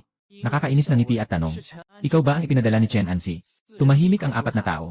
Sa kanilang leader, siguro ay binaboy niya si Chen Anzi. Sabi niya, 3 antas lang ang Yunong Realm. Pero may isang halimaw na may 7 antas sa Yunong Realm. Ako'y umabante. Sige na. Hindi sila magsasalita, basta patay na lang. Tumango si Jiang Xingyuan at isang suntok ang pinadala ang 4. Mukhang mga kaaway mo ang dumating para patayin ka. Ipinaliwanag niya. Noong nakaraan, nakipag-agawan ako sa anak ng punong lungsod ng Inyu, si Chen Anzi, para sa kayamanan. Ngunit hindi yon nagawa ng batang iyon sa akin. Yung batang yun palaging hindi nagkakasundo sa akin. Sobrang seloso siya. Kaya siguro siya ang nagpadala ng mga tao ngayon. Huwag na nating pag-usapan yan. Kakatapos ko lang magpasalamat kay Bromeng. Walang anuman. Konting tulong lang. Tara, punta tayo sa iba pang lugar para magtingin-tingin. Sana maging ligtas ang biyahe mo mula dito. Walang problema. Tulong lang yun. Tara, punta tayo sa ibang lugar. Sana maging ligtas ang biyahe mo mula dito. Unti-unting madilim na. Naghanap tayo ng ligtas na lugar para magpahinga. Hindi ko inasahan na matatapos ang araw na ganito kabilis. Nagmumuni-muni si Jiang Xingyuan. Pero, medyo maswerte pa rin tayo. Hindi tayo nakatagpo ng mga halimaw o mga patibong sa mga lihim na lugar. Habang nagsasalita, isang malakas na sigaw ang sumugod. Napabuntong hininga ako. Kapatid na Jiang, kailangan kong sabihin, ang dila mo ay tunay na matalino. Hinawakan ni Jiang Xingyuan ang aking kamay at tumakbo kami. Kakaalis lang namin ng ilang hakbang. Isang halimaw na may taas na 10 metro ang humarang sa daan. Ika-7 antas ng Yaoguang Realm, isang tigre na halimaw. Lubhang nag-alala si Jiang Xingyuan. Samantalang ako, kalmado lang. Mukhang pumasok tayo sa kanyang teritoryo. Nagpadala si Jiang Xingyuan ng mensahe sa akin. Mok, sabay tayong umatake ng buong lakas mamaya. At pagkatapos ay tumakas sa pagkakataong iyon. Tumango ako. Ngunit sa isip ko ay nag-isip. Paano ko may iwasang masira ang lihim na lugar? Ngayon na. Sumigaw si Jiang Xingyuan. Dahan-dahan kong pinakawalan ang aking espiritual na lakas. Si Jiang Xingyuan ay naglabas ng kanyang pinakamalakas na sipa, ang Explosive Fist. Ang mahina nitong pinsala ay ganap na nagpasimula ng galit ng tigre na Diablo. Sa buong lakas, sumigaw ito ng galit at tinulak si Jiang Xingyuan palayo. Sinamantala ni Jiang Xingyuan ang pagkakataon at hinila ako palabas. Sobrang swerte ko talaga ngayon. Habang tumatakbo, hindi nakalimutan magbiro. Astig mo talaga. Sabi ko na nga ba? Biglang natakpan ng anino ang langit. Itinulak ko si Jiang Xingyuan. At ako'y tinamaan ng isang pangil ng tigre at naitaboy. Nabasag ako sa malalayong pader. Walang pag-aalinlangan na piniga ni Jiang Xingyuan ang teleportation talisman. At nag-teleport siya sa tabi ko sa kabila ng hininga ng tigre. Sira-sira ang kanyang damit at may dugo siyang lumalabas sa bibig. Ang kanang kamay niya ay sunog at itim na itim. Damn! Hindi na ako babalik sa lugar na ito. Halos nawala na ako. Nilunok niya ang isang pil. Sinikap niyang hilahin ako mula sa pader ng bato na may labis na pag-aalala. Pare, ayos ka lang ba? Tumingin ako sa kanya at bigla akong ngumiti. Mukhang naguguluhan siya. Iyan ay hininga ng 7 antas ng halimaw mula sa Yaoguang realm. Halos mamatay na siya. Ngunit ako ay parang walang nangyari at ngumiti. Sa totoo lang, hindi ako mula sa Yuanming realm. Aaminin ko, si Jiang Xingyuan ay umupo sa lupa at nakipagtitigan sa akin. Pagkatapos ay tumawa siya ng masaya. Naiintindihan niya ang aking layunin. Naglabas ako ng isang pil at inabot ito sa kanya. Walang pag-aalinlangan siyang nilunok ito at agad na gumaling. Nakasandal kami sa pader na bato at tinitingnan ang buwan. Alam mo ba, Lao Jiang, noong una kitang tinulungan, napansin ko na iba ka sa mga taong nakilala ko. Kaya pinili kong tulungan ka. Ngayon, mukhang tama ang aking desisyon. Ngumiti si Jiang Xingyuan ng mahaba. Ako rin. Noong una, kahit nabulag ka, maliit ka pa, malakas ang lakas. Pero hindi ka katulad ng mga genius na may kayabangan at kakaibang ugali. Yung mga bagay na gusto mo ay iba sa karamihan. Kaya nagsimula akong maging interesado sa iyo. At sa pananaw mo sa mundo, iba ako sa karamihan ng tao. Kaya sa tingin ko ito rin ang dahilan kung bakit sobrang nagmamalasakit ako sa iyo. Sabi ko ng masaya. Mukhang may magandang koneksyon tayo. Itinaas ni Jiang Xingyuan ang kanang kamay. Iniunat ko ang kanang kamay ko at mahigpit na hinawakan siya. Gusto kong malaman kung gaano ka talaga kalakas. Tinitigan niya ako. Pero hindi niya nararamdaman kahit isang piraso ng enerhiya sa loob ko. Malalaman mo rin balang araw. Umiti siya at tumango. Habang nakatingin sa madilim na gubat, ano na ang gagawin natin ngayon? Pinipisil ko ang apoy sa aking daliri at sinindihan ang kahoy. Upo ka dito, ako naman ang kukuha ng mga sangkap. Hindi pa siya nakapag-isip ng mabuti, bigla akong nawala sa lugar. Pagkalipas ng ilang sandali, may maikling sigaw mula sa malayo. Humihingal si Jiang Xingyuan. Hoy, hindi kaya. Dinampot ko ang buntot ng tigre na halimaw at bumalik. Itinapon ko sa harap niya. Ngayon, kakain tayo ng karne ng tigre na halimaw. Hindi ko pa nakakain ang karne ng tigre na halimaw. Hindi ko rin alam kung anong lasa. Ngumiti si Jiang Xingyuan ng nakatawa. Tigre na halimaw mula sa Yaoguang realm. First time ko rin kumain nito. Tumingin ka na, kainin mo na ang karne. Dahan-dahan akong sumugod at naglabas ng ilang espada. Pinutol ang katawan ng tigre na halimaw. Kinuha ang masarap na karne. Susukatin ko ang diwa ng espada. Si Jiang Xingyuan ay parang nawala ng pakiramdam. Aba. Bro mo, hindi ka talaga tao ah. Pinutol ang masarap na laman. Susukatin ko ang diwa ng espada. Si Jiang Xingyuan ay parang nawala ng pakiramdam. Aba. Bro, hindi ka talaga tao ah. Wala akong masabi. Bakit parang sinisiraan mo ako? Wala tayong magagawa. Ngayon ko lang nakita kung ano ang tunay na henyo. Nagbibiro lang ako, walang anuman. Hindi mo na kailangang makaramdam ng inferiority. Sa totoo lang, magaling ka na rin naman. Si Jiang Xingyuan ay patuloy ng umiti ng mapait. Kapatid mo, talaga namang magaling kang magbigay ng aliw. Ipinasa ko sa kanya ang isang piraso ng inihaw na karne na may pagmamalaki. Walang ibang sasabihin. Talagang mahusay ako sa pag-ihaw ng karne. Kumain siya ng malakasan at patuloy na pumuri. Alam ko kung saan nagmula ang pamana. Kailangan mo ba ng tulong para makapunta doon? Hindi siya nag-atubiling umiling. Ayaw ko nang makialam sa ganyang pamana. Gusto ko na lang makahanap ng ilang kayamanan sa loob ng lihim na lugar. Kailan mo balak lumabas sa lihim na lugar? Sa ngayon, hindi ko rin alam. Tingnan muna natin ang lihim na lugar. Kapag dumating na ang tamang pagkakataon, lalabas tayo. Sige, okay lang sa akin. Sige, matutulog na ako. Nakapagyawn ako at mahimbing na natulog. Si Jiang Xingyuan ay nagmeditasyon sa tabi ng apoy.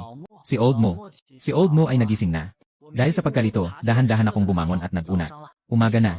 Ang tulog mo ay tila napakasarap. Kinuha ko ang tungkod. Ang pagtulog ay isa sa mga mahalagang bagay sa buhay. Dapat talagang masarap. Nilinis namin ang mga bakas at naghanda na umalis. Sandali. Lumapit ako sa pader ng bato. Gumuhit ako ng ilang malalaking letra gamit ang tungkod. Ayos na ngayon. Umalis na tayo. Isang oras na ang nakalipas. Dumating si Lu Jeng at Shen Jing dito. Kapatid na guro. May mga bakas ng laban dito. Tumingin si Lu Jeng sa paligid. Mukhang may nagpalipas ng gabi dito kagabi. Biglang itinuturo ni Shen Jing ang pader ng bato, nanginginig ang boses. Kapatid, dali, lumapit ka. Nakita ni Lu Jeng ang mga sali ng mga salita, biglang lumiit ang kanyang mga mata. Malinaw na nakasulat sa pader ng bato. Si Mo Qingyu ay dumaan dito. Kapatid, kung hindi ako nagkakamali, mukhang kakaiba ang itsura ni Lu Jeng. Ito ang pangalan ni Senior Zhao Xian.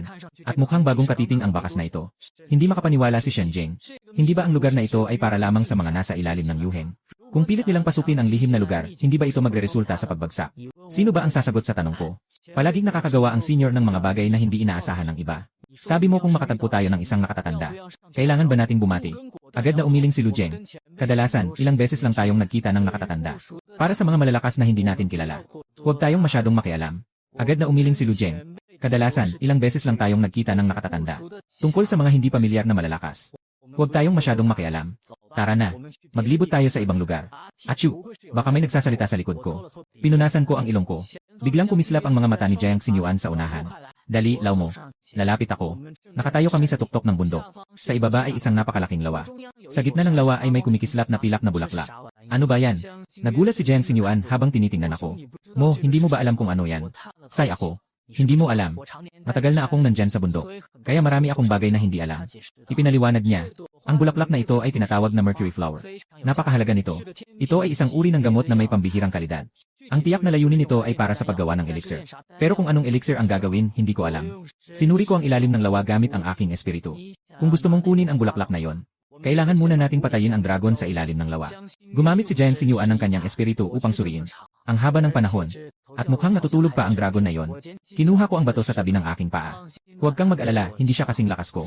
Pagkasabi nito, itinapon ko ang bato sa ilalim ng lawa. Agad na nagising ang dragon at sumabog mula sa tubig. Galit na nakatingin sa amin. Mamatay ang mga intruder. Umiti ako ng bahagya. Agad na naintindihan ni Jiang Xingyuan ang aking ibig sabihin. Natawa rin siya. Lolo mo, kain tayo ng karne ng dragon na yon tanghalian. Galit na galit ang dragon. Diretsong umatake sa amin. Anong pakiramdam mo sa karne ng dragon na ito? Isusubo ko na ang karne ng dragon sa bibig ko at nagkomento. Medyo okay ang karne pero hindi ito malambot. Pakiramdam ko medyo lumana. Siguro matagal na rin ang edad nito. Sumasang-ayon si Jiang Xingyuan sa sinabi ko. Tama nga. Pakiramdam ko medyo kulang kumpara sa dati na tigre na demonyo. Pero bahala na. Basta't nakatikim na tayo ng karne ng dragon. Nagkagustuhan tayo magpataas ng kamay. Natural na tinanggap ni Jiang Xingyuan ang water mercury flower na yon. Noon, plano niya sanang ibigay sa akin. Dahil ako ang nagsumikap sa mga dry dragons. Pero ayaw ko noon. Madali lang ang dahilan. Masama ang itsura nitong bulaklak. Dapat makulay at maganda ang bulaklak upang maganda ito. Itong pilak na mahaba at pangit. Si Jiang Xingyuan ay walang magawa. Tiyak na ang pananaw ni Lao Mo ay kakaiba talaga. Balak niyang umalis at magbigay sa akin ng isang bagay. Pero nagtago siya ng lihim. Ayokong magbasa ng isip. Sa tingin ko, siguradong isang mahalagang bagay yon. Sa susunod na 2 buwan, naghahanap kami ng kayamanan sa lihim na lugar ngunit walang nakuha. Kaya't nagpa siya kaming umalis sa lihim na lugar. Paglabas namin, kalahati na ng mga tao mula sa iba't ibang puwersa ang umalis. Mukhang wala rin silang nakuha. Nagsasalita si Jiang Xingyuan sa sarili. Lao Mo, umuwi na tayo sa Wujicheng. CJ, nang handa na kaming umalis, isang matalim na tingin ang dumapo sa amin. Ang lakas ng presensya, ito ba ay mula sa Tianquan Realm? Nabigla si Jiang Xingyuan. Ang taong dumating ay si Li Chengshan, ang punong guro ng Chiyu Sect. Nakilala niya si Jiang Xingyuan at lumapit sa amin. Huwag kang mag-alala, ako si Li Chengshan. Huminga ng maluwag si Jiang Xingyuan. Tayong Li, akala ko mamamatay na ako sa takot. Kaya pala, si Li Chengshan at Zhu ay matagal nang magkapatid. Sinasabi mo bang hindi alam ng nanay mo na nandito ka sa lihim na lugar? Si Jiang Xingyuan ay nahiyang ngumiti. Hindi ba alam ng mga magulang mo na nandito ka sa lihim na lugar? Tanong ko mula sa tabi. Umubo si Jiang Xingyuan ng 2 beses. Gumamit siya ng iting walang masamang intensyon upang itago ang kanyang kahihiyan. Huwag kang mag-alala. Tama ba, Tito Li, tutulungan mo akong itago ito? Hindi sumagot si Li Chengshan. Sa halip, nagulat siyang tinitingnan ako. Nagsalita ako at binati si Li Chengshan. Ang swerte naman. Umiti siya ng mapagkumbaba. Ang swerte naman. Na-meet ko dito. Bago pa siya makapagsalita. Isang tingin ko ay pinatahimik ang kanyang bibig. Nagsasaad na dapat siyang manahimik. Agad na naintindihan ni Li Chengshan. Si Jiang Xingyuan ay may tanong sa mukha at umakyat sa aking balikat. Per, kilala mo rin ba si Uncle Li? Nagkita na kami ng ilang beses. Tumingin si Li Chengshan sa mga galaw ni Jiang Xingyuan. Natatakot na halos maluhod siya. Uncle Li, ang word mo ngayon. Si Li Chengshan ay tinitingnan ang galaw ni Jiang Xingyuan. Halos mapaatras siya sa takot. Ang word mo ngayon. Mabilis na nag-adjust si Li Chengshan at pilit na ipinaliwanag. Normal lang ito dahil matanda na ako. Sige na.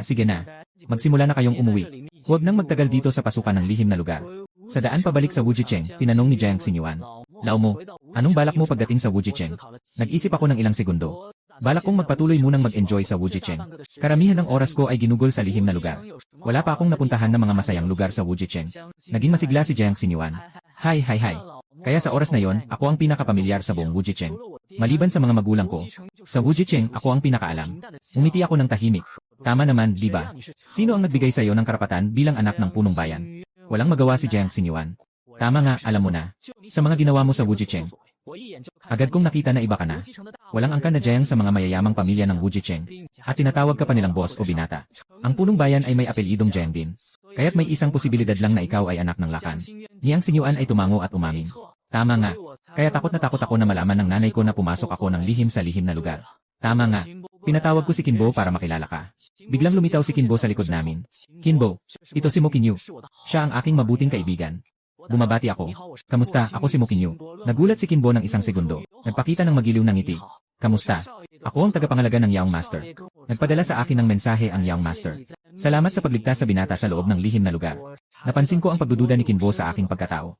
Sa katunayan, ang aking anyo na may itim na tela sa mata at may hawak na tungkod ay sobrang kahawig ng bulag na sinasabing nagwasak sa Qianinhui. Ngunit sa tingin niya, hindi ako maaaring iyon. Dahil hindi pinapayagan ng lihim na lugar ang mga nasa Yuheng Realm. Pagbalik sa Wujicheng, tinanong ni Jiang Xingyuan. Si Lao Mo, babalik muna ako sa bahay ngayon. Ako naman, maghahanap muna ng matitirhan. Tapos ipagpapatuloy ko ang aking pang-araw-araw na buhay. Ako naman, maghahanap muna ng matitirhan. Tapos ipagpapatuloy ko ang aking pang-araw-araw na buhay. Maglilibot-libot sa Quezon City. Kung may oras ka at wala kang matuluyan, bakit hindi ka nalang direktang pumunta sa bahay ko? Tumingin si Jiang Xinyuan at nagtanong, tama ba, Ginoong Qin? Siyempre, walang problema. Dahil kaibigan ng binata. Siguradong matutuwa ang mga magulang ng binata. Si Jiang Xinyuan ay tumatalon-talon. Halika na. Huwag kang magpakabait sa akin, law mo. Pinaikot ko ang aking kamay. Hindi ako makikipag-ayos sa'yo, ikaw na mayaman. Sige, umalis na tayo. Dapat ay naghihintay na ang mga magulang ko sa loob ng bayan. Mahigpit ang seguridad sa tahanan ng pinuno ng bayan. Pumunta kami sa ikatlong palapag sa silid ng mga bisita. Ang ina ni Jiang Xinyuan, si Xuan Linyon, ay nag-aalala at naglalakad-lakad. Nandito na ako. Ngumingiti si Jiang Xinyuan at lumapit ng masaya para yakapin. Ang amoy mong batang pasaway. Sino ang nagsasabi na pumasok ka sa lihim na lugar nang hindi namin alam? Lumapit ka rito. Hinila ni Xuan Linyon ang tainga niya habang papunta sa sala. Masakit, masakit, masakit. Inay, dahan-dahan lang po. Sa loob ng sala. Ang pinuno ng bayan na si Jiang Zhu ay hinila si Jiang Xinyuan sa likuran at pinrotektahan siya. Sabi mo, sinabi kong huwag kang pupunta sa lihim na lugar. Ngunit umalis ka pa rin ng palihim. Paano kung may mangyaring masama? Hindi iyon basta-bastang lihim na lugar. Iyon ay lihim na lugar na iniwan ng Tianxuan. Sa ibabaw, nagmumukha itong nagagalit. Sa totoo lang, galit na galit si Jiang Zhu na binibigay ang mga senyales sa anak niya. May nakuhang magandang bagay ba siya? Maghahanap ako ng isang water mercury flower. Di na ako nagkakamali, anak ko. Napansin ni Xuan Linyon na may mali. Bakit kayo dalawa ang gumagawa ng bagay na ito nang hindi ako alam? Baka may sinasabi na naman sa likod. Si Jiang Zhu ay may seryosong mukha. Paano mangyayari iyon? Hindi ba tinuturuan ko itong bastos na batang ito? Kakasabihan lang ako ng tatay kanina. Huwag kang mag-alala. Walang susunod na pagkakataon. Agad na lumipat ng usapan si Jiang Xinyuan. Pumunta ka rito, law mo. Nanay at tatay. Ipinapakilala ko sa inyo. Si Mo Qinyu, kaibigan kong kilala. Magandang araw, ako si Mo Qinyu. Nagbati ako. Habang tinitingnan ako ni Jiang Zhu, lalo siyang nakaramdam na may mali. Naalala niya ang balita tungkol sa bulag na pumatay sa Qianin Hui. Bumulong si Qinbo, pangulo ng lungsod. Hindi dapat siya. Kakatapos lang nilang lumabas mula sa lihim na lugar. Ayon sa sinabi ng binata, sa lihim na lugar sabay nilang hinarap ang panganib. Kaya ngayon magkaibigan na tayo ng husto. Ang tanging nakalilito sa akin ay ang antas ng batang ito. Hindi ko maintindihan. Hindi rin ako maintindihan ni Jiang Zhu. Pero dahil sa limitasyon ng lihim na lugar, tinanggal niya ang posibilidad na ako ay isang bulag. Tama, law mo. Sasama kita sa pagpili ng kwarto. Si Xuan Linyon ay nagbiro. Ang batang ito, simula pagkabata, ganyan na ang ugali. Si Jiang Zhu ay walang magawa at nagbiro. Hindi ko alam kung kanino niya ito nakuha. Sabi ko, tumatawa. Ngunit nagpapasalamat pa rin ako sa inyo, na nagturo ng isang mabuting bata. Sa tingin ko, siya ay isang taong karapat dapat maging kaibigan. Bago umalis, nagtanong si Jiang Zhu. Dapat malakas ang mga kaibigan mo sa pagkakataong ito, di ba? Hindi ko maunawaan ang kanyang kakayahan. Sagot ni Jiang Xinyuan. Malakas. Mas matalino pa kaysa sa mga henyo na nakita ko. Matapos ayusin ang lahat, dinala ako ni Jiang Xinyuan sa kalye para maglibang. Ngayon, ipapakita ko sa iyo kung ano ang mga masaya sa Wujichen. CJ, pumunta tayo sa isang tindahan sa unang palapag na nagkukwento. At sa ikalawang palapag ay may mga kayamanan. Ang tagapagsalaysay ay masiglang nagkukwento. Hindi ninyo alam na ang Shenzhou ay magbabago na. Kamakailan lang, may isang Diyos na nagwasak sa buong puwersa ng Qianin Hui. Huwag kang hindi maniwala. Ngayon, napatunayan na ng iba ang balitang ito. Ang pinakamahalaga ay isang tao ang nagpatay sa Qianin Hui. At ang taong ito ay isang bulag. Sabi ko kay Jiang Xinyuan sa isang biro. Narinig mo ba? Ako ang nagpatay sa Qianin Hui. Hindi ba't astig? Ngumiti si Jiang Xinyuan. Malinaw na hindi siya naniniwala. Nakangiti ako ng lihim. Mapapaniwala niya rin balang araw. Sa ikalawang palapag, malakas ang loob na sabi ni Jiang Xinyuan. Sabihin mo na, law mo. Anong gusto mo, piliin mo lang. Babayaran ko. Hindi ba nakasulat sa labas na ang mga nasa loob ay hindi binebenta? Talagang hindi ito binebenta. Pero iyon ay para sa iba. Ako kasi ay anak ng pinuno ng bayan. At maganda rin ang aking reputasyon. Walang problema sa pagpili ng isang bagay mula sa may-ari. Pumili ako ng isang pilak na tigre na may guhit na jade pendant at isinabit ito sa aking baywang. Ano sa tingin mo, bagay ba? Talagang bagay nga. Hindi ko akalain na makakahanap ako ng ganitong magandang jade pendant para sa iyo. Sa susunod na 2 buwan, si Jiang Xinyuan ay dinala ako sa paligid ng Wujichen. Talagang nag-enjoy kami. Isang gabi, umupo kami sa pader ng lungsod. Ang Wujichen ba ay napakasaya. Tumingin ako sa buwan at mumiti. Talagang masaya ito. Ito ang unang pagkakataon na naranasan ko ito. Maraming bagay na hindi ko pa nakita. Ipinakita nito sa akin ang lawak ng mundo. At sa Tianyuan Continent, marami pang bagay ang hindi ko nakita. Ito rin ang dahilan kung bakit nais kong maglakbay sa mundo. Kailan tayo alis? Sa makalawa siguro. Ayos lang ba sa'yo kung may kasama tayong isa pa? Sabi ko, mas mabuti nga. CJ, hanap tayo ng oras para sabay na umalis. Pinapaalala ko sa kanya. Nakalimutan mo na ba ang mga magulang mo? Sa tingin mo, papayagan ka ba ng mga magulang mo na gawin ang risk na ito? Pinaglaruan niya ang ulo niya. Nga, siguradong hindi papayagan ng tatay at nanay ko na sumama ka sa akin. Pero sa tingin ko, sa pagkakataong ito, papayagan nila. Dahil hindi pwedeng lagi na lang akong mabuhay sa ilalim ng kanilang pakpak. Naiintindihan din nila yon. Kaya hindi ako nasabihan ng masama nitong pumasok ako sa lihim na lugar. At sinabi lang niya sa akin ng ilang salita. At nandyan pa si Kimbo na kasama ko. Sa mga kritikal na sandali, poprotektahan niya kami. Tumingin ako sa kanya at taos pusong sinabi. Naniniwala ako. Sa hinaharap, tiyak na ikaw ay magiging isang malakas na tao sa mundong ito. Kaya't nagpapasalamat ako sa papuri nilaw mo. Sa malayo, tahimik na pinapanood kami ni Jiangsu at Xuan Linyon. Ginoo, ang ating anak ay magsisimula ng maglakad sa kanyang sariling landas. Sa malayo, tahimik na pinapanood kami ni Jiangsu at Xuan Linyon. Ginoo, ang ating anak ay magsisimula ng maglakad sa kanyang sariling landas. Si Xuan Linyon ay puno ng lungkot. Kung talaga ayaw kong pumasok siya sa mundo sa labas. Pero sa ganitong paraan, nakakasama pa rin siya ng hindi direktang paraan. Tahimik na pinapalubag loob ni Jiangsu siya. Gabi na ng husto. Dito ba ang Wuji City? Hi. Sa loob ng ilang araw, mararamdaman ng mga tao sa Divine Continent ang kawalang pag-asa. Sa malayo sa bundok, isang anino ang tumingin sa Wuji City at pagkatapos ay naglaho. Sa 2 araw, aalis na tayo. Inayos ni Jiang Xinyuan ang kanyang mga gamit. Habang tinitingnan niya ako na walang dala. Law mo, bakit wala kang dalang kahit ano? Nakikita ko na wala ka ring storage ring. Iniluwa ko ang Candid Hawthorne. Hindi ko kailangan yan. Kahit kailan, kaya kong magbukas ng espasyo, kaya hindi ko na kailangan. Tatay at nanay, naghahanda na akong umalis. Si Jiangsu ay nagbigay ng paalala. Buwisit na bata, huwag kang masyadong maglaro sa daan. Dapat mong tandaan na mag-ensayo. Si Xuan Linyon ay nag-aalala at nagsabi. Bata, minsan ang mga hindi inaasahang pangyayari ay bigla na lang dumarating. Kaya kahit ano paman, kailangan maging maingat sa labas. Naiintindihan mo? Nanay, hindi mo pa ba ako kilala? Hindi naman ako bobo. Pagkatapos ng tunog, katatapos lang magsalita. Sa loob ng Wuji City, umaalingaw-ngaw ang tunog ng kampana. Nakangisi si Jiangsu. Huwag munang lumabas kayo. Pupunta ako sa ibabaw ng pader upang tingnan kung ano ang nangyayari. Pumunta si Jiangsu sa pader ng lungsod. Nakatingin sa papalapit na hukbo ng mga hayop, nakasimangot ang mukha. Anong nangyayari dito? Nakatiklop ang sundalo sa isang tuhod. Pabalik sa pinuno ng lungsod. Hindi ko alam kung bakit. Biglang lumitaw ang napakaraming halimaw sa harap ng Wujicheng. At sa grupong ito ng mga halimaw, may mga nilalang mula sa Yuheng Realm. Umaabot sa higit 30. Ngayon, ipasa mo ang utos sa ibaba. Lahat ng tao sa Wuji City ay palabasin sa likod na pinto. Kinuha ni Jiangsu ang transmit voice microphone. Ngunit napansin niyang nakapaligid na ang barrier sa Wuji City. Hindi makontak ang headquarters. Pumunta rin kami ni Jiang Xinyuan sa ibabaw ng pader. Nanonood sa napakalaking hukbo ng mga hayop. Punong-puno ng takot at kawalang kakayahan si Jiang Xinyuan. Puno ng takot at kawalang kapangyarihan si Jiang Xinyuan sa kanyang kalooban. Tumingin si Jiangsu sa atin. Magsitakas kayo sa likod na pinto. Sabi ni Jiang Xinyuan na puno ng emosyon. Gusto mo bang harapin ito gamit ang iyong buhay? Marami sa mga halimaw sa harap ay hindi mababa ang antas. Paano mo kayang harapin ang mga ito mag-isa? Wala bang balita mula sa punong himpilan? Si Jiangsu ay humihikbi. Nakaset up ang barrier sa Wujicheng. Hindi makontak ang headquarters sa ngayon. Hindi ko maaring hayaan na makapasok ang mga halimaw sa Wujicheng at saktan ang mga tao sa loob. Anak, dapat mong maunawaan ito. Si Jiang Xinyuan ay humigpit ang pagkakasarado ng mga kamao at nagiging matatag ang kanyang tingin. Mananatili na rin ako dito. Huwag mo nang sabihin pa, tatay. Mas malaki ang kapangyarihan, mas malaki rin ang responsibilidad. Dahil anak ako ng pinuno ng lungsod. Paano ako makakatakas sa oras ng panganib? Mula na, maestro, umalis ka na muna. Huwag ka namang mapahamak dito. Xiangzu, samantalahin mo ang pagkakataon habang hindi siya nakapansin. I-tap mo ang kanyang aku point para mawalan siya ng malay at mahulog sa akin. I-tap mo ang kanyang aku point para gawin. I-tap mo ang kanyang aku point, mawalan siya ng malay at mahulog sa akin. Kapatid mo, pakiusap. Tumakbo si Xuan Linyon sa pader ng lungsod. Hawakan mo ang kamay ni Jiangsu. Hindi mo ako pwedeng iwan. Noong araw na naging mag-asawa tayo. Sinabi ko na ito, kapag ikaw ay nabuhay, ako ay mabubuhay. Kapag ikaw ay namatay, ako ay mamamatay. Ang kanyang presensya ay nagpakita ng antas ng pagsasanay sa Yuheng na nasa unang antas. Mabuti, tayo ay magkasamang mabubuhay at mamamatay. Hindi ko na kayang tiisin ito. Binuksan ko ang mga puntos ng enerhiya ni Jiang Xinyuan at iniwan siya sa tabi. Tumalon ako sa pader ng lungsod. Sige na, matandang luya. Mas mabuti pang itigil mo na ang mga nakakaantig na eksena ng pamilya. Hindi ko na kayang panoorin ito. Huwag kang mag-alala. Ikaw ang una kong kaibigan. Ayokong mamatay ka dito. Dahan-dahan kong hinugot ang kinyo na espada. Old Mexican. Nagsimula nang magsalita si Jiang Xinyuan. Agad na pinindot ng espada ang halimaw sa harap sa lupa. Old Jiang. Sabi ko na ang tiyaning ang aking wawasakin. Ngayon, tingnan mo na. Ito ang pangalawang pagkakataon sa buhay ko na humugot ng espada. Huwag kang mag-blink. Aking lubos na ilalabas ang Kinyu Sword habang ang mga ulap ng kulog ay nag-aalam. Ang puting aura na nagmumula sa talim ng espada ay bumabalot sa buong Wujicheng. Nararamdaman ni Jiangsu at Xuan Linyon ang nakakatakot na presyon ng espada. Sobrang nagulat sila. Nararamdaman ni Jiangsu at Xuan Linyon ang nakakatakot na presyon ng espada. Sobrang nagulat sila.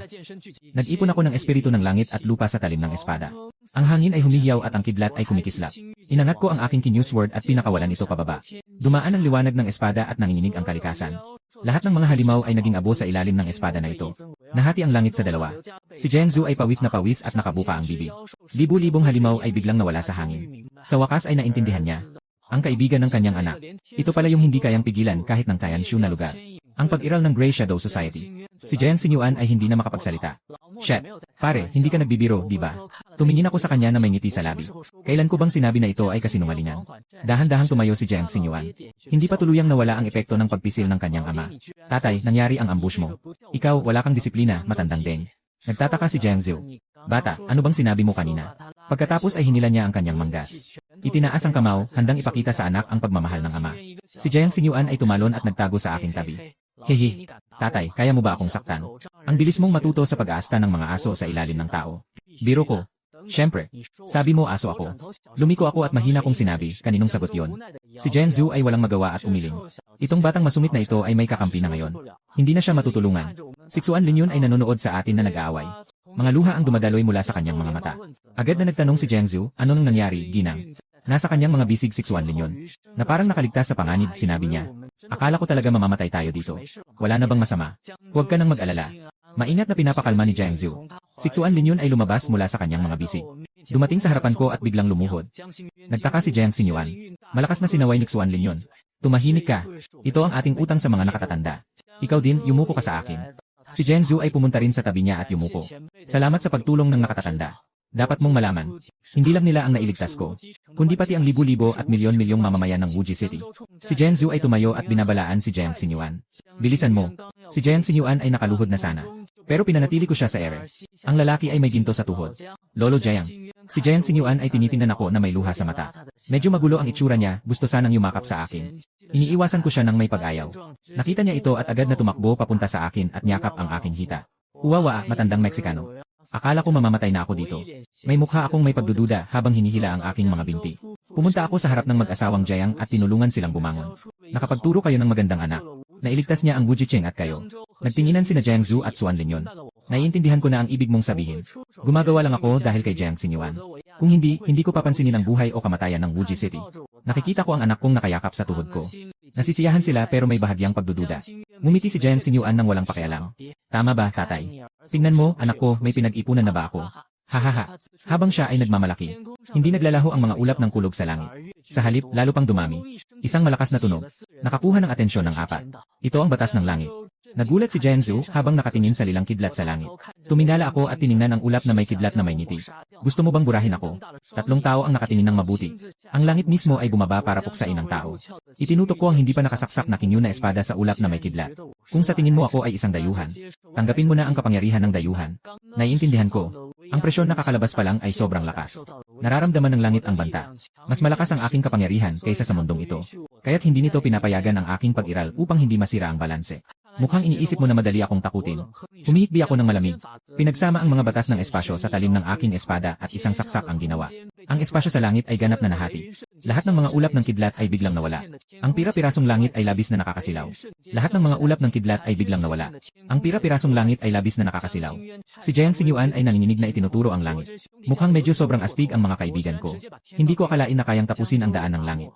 Si Jiang Zhu ay nanlumurin. Kahit ang langit ay kayang talunin. Ito ay talagang hindi maaring tingnan gamit ang kaalaman ng mundo. Ibinalik ko ang espada sa tungkod. Habang sila'y nagtatakang nakatingin, naghahanda akong umalis. Si Jiang Xinyuan ay mabilis na sumunod. Nagsimula siyang magreklamo kung bakit ako ganito kagaling. Mayroon bang mga cheat na ginagamit? Tumingin sa aming umalis na mga likuran. May takot pa si Jiang Zhu. Mukhang nakilala natin ang isang napaka-espesyal na tao. Tara na, Ginoo. Uwi na tayo. Mahigpit na hawak ni Suan Linyon ang kanyang braso. Bumalik sa tahanan ng pinuno ng lungsod. Muling nakipag-ugnayan si Jiang Zhu sa punong tanggapan ng Shenzhou. Nagsimula ng iulat ang mga pangyayari. Agad na dumating ang tagapangasiwa Gus mula sa punong tanggapan. Ginoong Jiang, hindi ba't sinabi mo na may mga halimaw? Meron pa.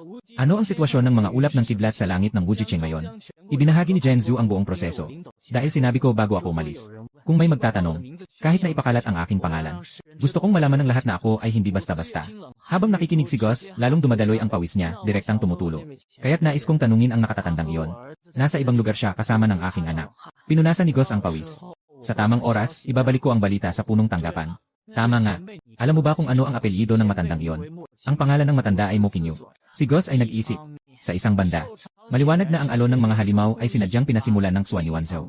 Sa kabilang banda, ang aking lakas ay hindi na kayang abutin nila. At ang aking ugali ay pabago-bago. Hindi na matutuloy ang plano ng panliligaw. Ghost ang tagapag-alaga. Sa palagay ko, sapat na naipaalam lang sa headquarters. Hindi na kailangang istorbohin pa ang nakatatanda. Ayaw ni nakatatanda na istorbohin siya tungkol sa bagay na ito. Mungkahi ni Jiang Ziu. Alam ko na yon.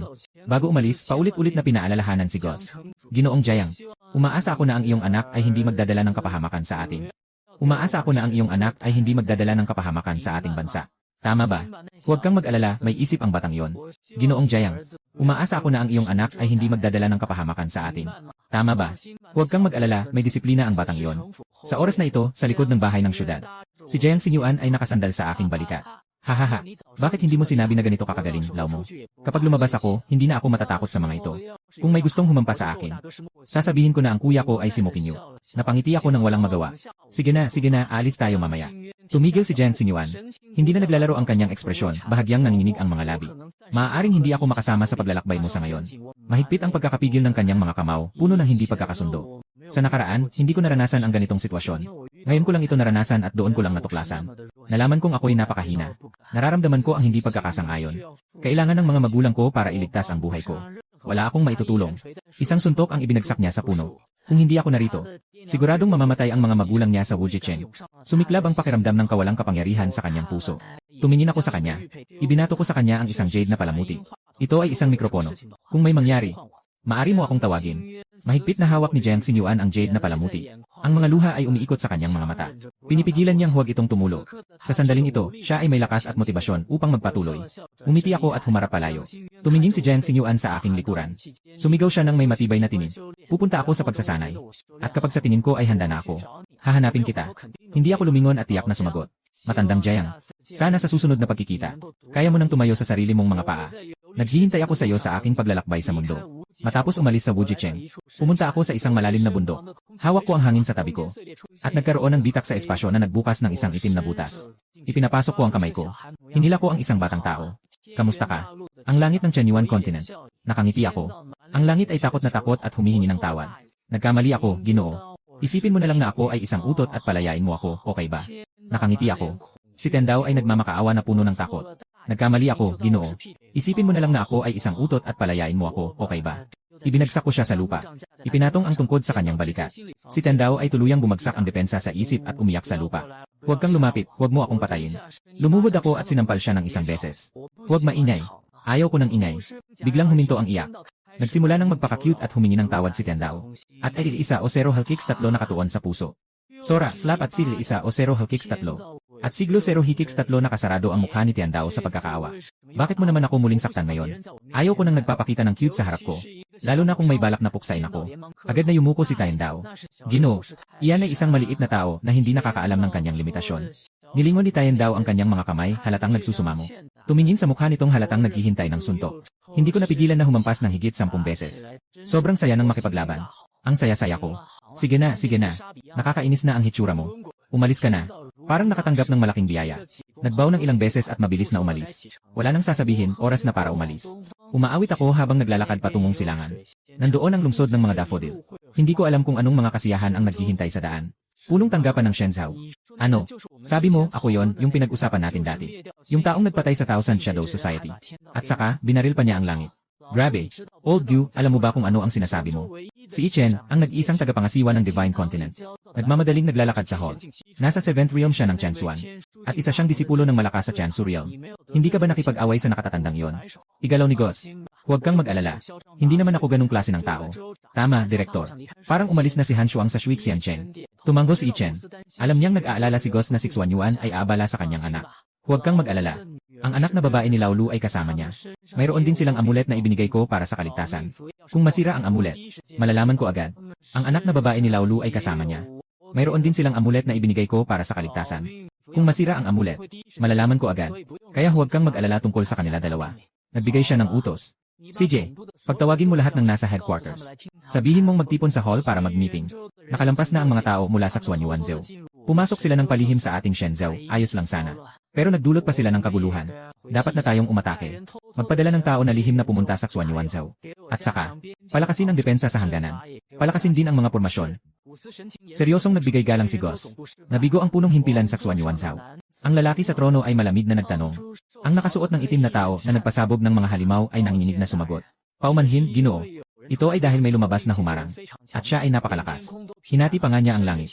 Pati ang kalangitan sa lupa ng langit ay nasira niya. Sa tingin mo, gaano kakredible ang mga sinasabi mo? Nagmumura ang taong nakasuot ng itim.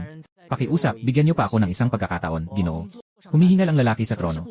Isang taong kulang sa magawa pero sobra sa masira. Walang pangalawang pagkakataon.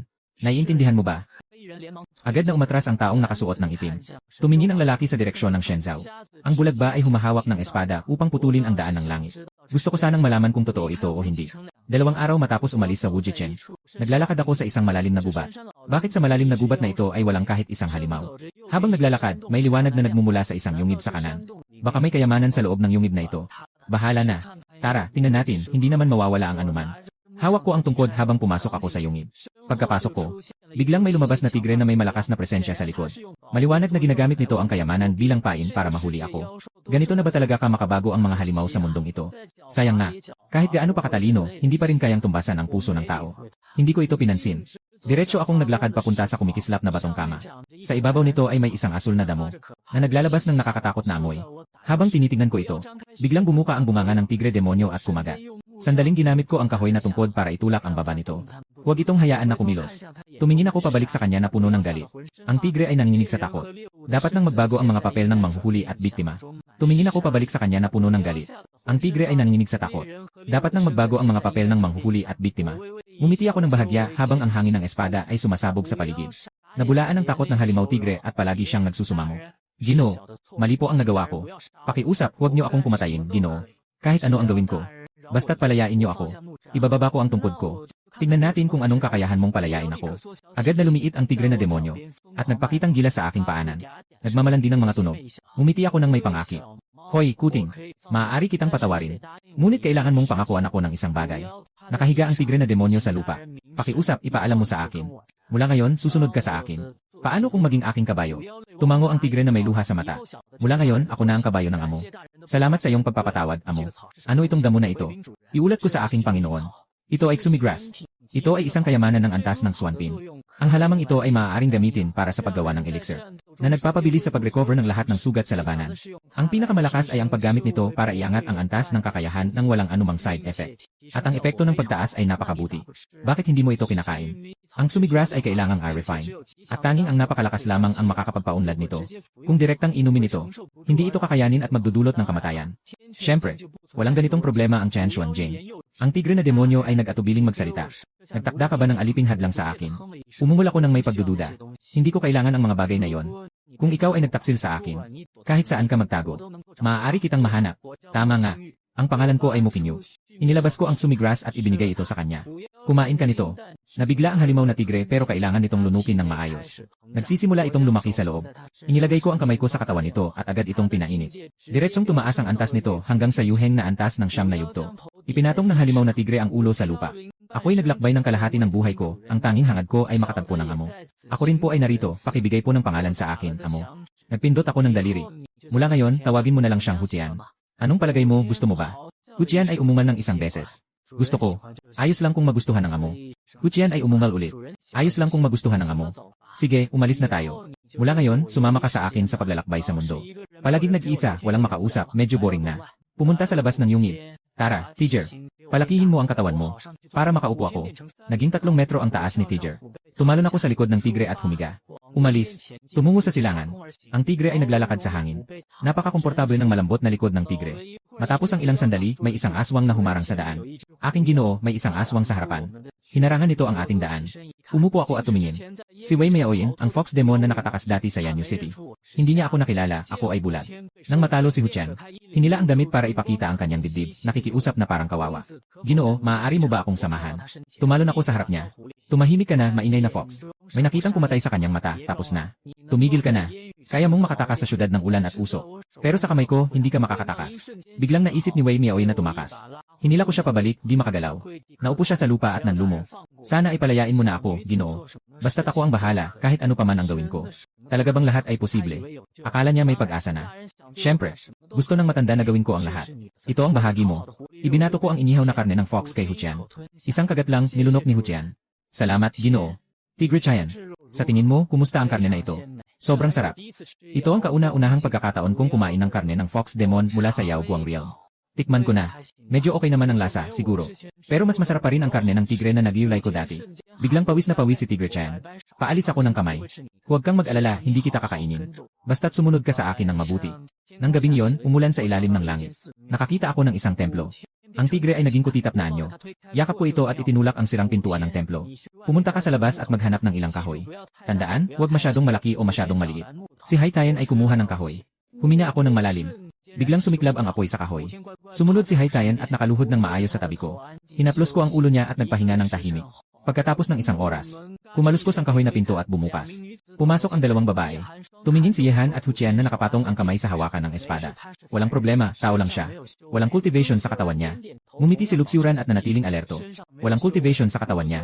Ngumiti si Luxiuran at nanatiling alerto. Umupo ang dalawa sa sulok. Nagkaroon ng maliit na apoy. Hindi ako nag-abala, nagpatuloy lang akong nakasandal sa pader at nagpapahinga. Kamisang Henshuang. Gaano kaya katagal bago tayo makarating sa Pinkian Town? Malapit na siguro. Pagpatuloy lang sa silangan ng ilang milya, makarating na tayo. Ibig sabihin, bukas na tayo makarating doon. Pagdating, tingnan natin kung ano ang kalagayan doon.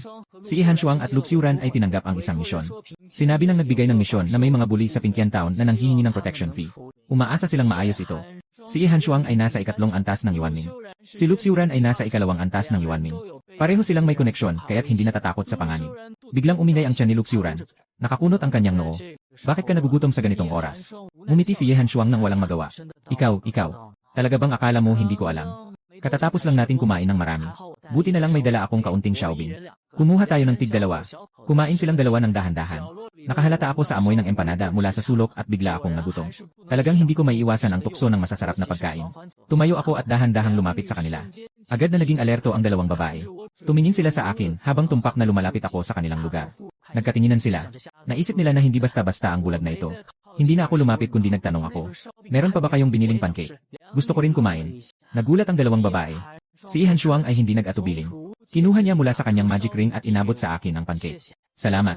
Matapos magpasalamat, bumalik ako sa aking pwesto. Tumingin si Hanshuang sa akin. Palagi kong naiisip na parang pamilyar ang suot ko. Pero hindi ko maalaala kung bakit. Sabi ni Luxiuran, talagang kakaibang tao siya. Kumagat si Yehan sa kanyang noo. Huwag mo nang isipin ang ibang tao. Basta't wala silang balak na saktan tayo, ayos na yon. Matapos kong kumain ng biskwit, napayaw na ko. Mukhang kailangan ko ng matulog. Humiga ako sa kutson at tinakpan ang sarili ko ng kumot. Ginawa kong unan ang tigre. Hindi ko maikakailan na sobrang lambot ng tigre. Nang makita akong natutulog ng walang pag-ingat, nagbigay ng babala si Yehan. Siuran, magpahinga ka, ako na ang bahala sa ilang sandali. Gisingin mo ako sa kalagitnaan ng gabi, darating ako kapag may hangin. Okay. Tahimik na nag-init ng apoy si Luxiuran. Boom! Ang tunog ng kulog ay gising kay Hanshuang. Siuran, magpahinga ka na, ako na ang bahala sa bantay. Tumango si Luxiuran at sumandal sa pader. Habang tinitingnan ang mahimbing na tulog ko, may kaunting inggit siyang naramdaman. Tumango si Luxiuran at sumandal sa pader. Habang tinitingnan ang natutulog na ako, may kaunting inggit akong naramdaman. Biglang bumukas ang pinto ng templo. Isang monghe at isang gwapong binata ang pumasok. Nakita ang dalawang babae at isang bulat. Nagliliyab ang mga mata ng dalawa sa kasakiman. Sa oras na yon, bawat isa sa atin ay may kanya-kanyang bahagi sa dalawang ito. Bulong ng binata. Ayos. Ayos na, napagkasunduan na. Ngumiti ang kabataan ng tila magiliw. Magandang araw sa inyo, mga dalaga. Nakatitig si Yehan sa kanya nang may pagdududa at hindi sumagot. Pinagsabihan niya si Luxiuran sa pamamagitan ng siko. Gising ka, Siuran. Nagising si Luxiuran na may pagdududa sa kanyang isipan. Nakita niyang hindi pinapansin ng dalawang babae ang kabataan, lalong lumalim ang kanyang masamang balak. Ang monghe ay humakbang pasulong. Ginoo, wala kaming masamang intensyon. Si Hanshuang ay umungol ng malamig. Kung wala kayong masamang intensyon, kung gayon, mangyaring lumayo kayo sa amin. Ang binata ay pumikit at lumapit. Si Hanshuang ay agad na humugot ng espada. Hindi na nagkukunwari ang kabataan. Ikaw, ganitong dalagang purong-puro. Hindi ko na alam kung ilan na ang nakapasok sa'yo. Ngayon, sumunod na lang kayo. Hayaan mong subukan ng kuya niyo kung anong lasan niyo. Ang dalawa ay humahalakhak ng malakas. Si Yehan ay umuungol ng malamig. Nagpakita ng presensya ng tatlong antas ng Yuanming. Si Luxiuran ay nagpakawala ng presensya ng unang antas ng Yuanming. Ang ekspresyon ng kabataan ay lalong naging masama. Kiritiri-tiri. Gusto ko ang mga nakakaakit na babae. Diretso siyang kumilos. Naglabas ng espiritual na enerhiya sa aking direksyon. Pinasabog ang buong templo. Ako na natutulog ng mahimbing ay nailibing sa mga piraso ng bato. Stang ina mo, inkanto. Madali bang matulog? 4 na tao ang naglaban sa kalangitan. Nalaman ng dalawang babae na pareho silang nasa ika-9 na antas ng Yuanming. Madaling na-block ng binata ang kanilang mga atake gamit ang isang daliri. Bakit hindi ito umubra? Hindi pa ako nag-enjoy. Ngumiti ang monghe ng may kalaswa. Mas lalo kayong lumalaban, mas lalo akong nasasabi. Sa oras na yon, itatali ko kayo. Para mas maipakita ko ang pagmamahal. Hahaha. Nakita na hindi siya nagbabalak na pakawalan sila. Si Luxiuran ay nagpakilala. Dahil sa ginawa ninyo sa akin, kailangan niyong maging handa na maging kaaway ng King Yunzong. Kayo ba ay anak ni Panginoon ng Shenzhou, si Ming? Ngumisi si Ye Hanshuang ng malamig. Naging mabigat ang kanilang mga mukha. Sinasabi mong anak ka ng Panginoon ng Zhou, dapat ba akong maniwala? Naging mabigat ang kanilang mga mukha. Sinasabi mong anak ka ng Panginoon ng Zhou, dapat ba akong maniwala? Ako si Ye Hanshuang, gusto ko ring makita ngayon. Kung makakatakas ka ba sa gantimpala mula sa headquarters ng Shenzhou? Habang nagkakabuhol ang dalawang panig, may isang boses na umabot. Hoy, hoy, hoy. Kahit na ginugulo nyo ang tulog ng tao sa gitna ng gabi, okay lang. Pero bakit ako pa ang inaatake nyo ng walang dahilan? Wala bang asal? Nakatayo ako sa ibaba na may mukha ng hindi kasiyahan. Sinasabihan ko ang kabataan. Tumingin ang kabataan sa akin na walang sugat. Binigyan ng senyales ang monghe. Nagtutok ang monghe ng kanyang mga kamay sa kapangyarihan. Amitabha. Isang napakalaking gintong lotus ng Badha ang bumagsak mula sa langit. Humihip ako ng bahagya at agad na naglaho ang lotus. 4 na tao ang hindi makapaniwala sa eksenang ito. Hindi pa nakakareact ang monghe. Nakapag-penetrate na ang aking kaliwang kamay sa kanyang puso. Inilabas ko ang kamay ko at siya ay bumagsak ng diretsyo. Nais ng binata na tumakas. Ngunit napagtanto niyang hindi siya makagalaw. Bigla akong lumitaw sa kanyang harapan. Ipinatong ko ang tungkod sa kanyang liig at mumiti. Kamusta ka? Naramdaman ng binata ang kamatayan at nagmamadaling humingi ng awa.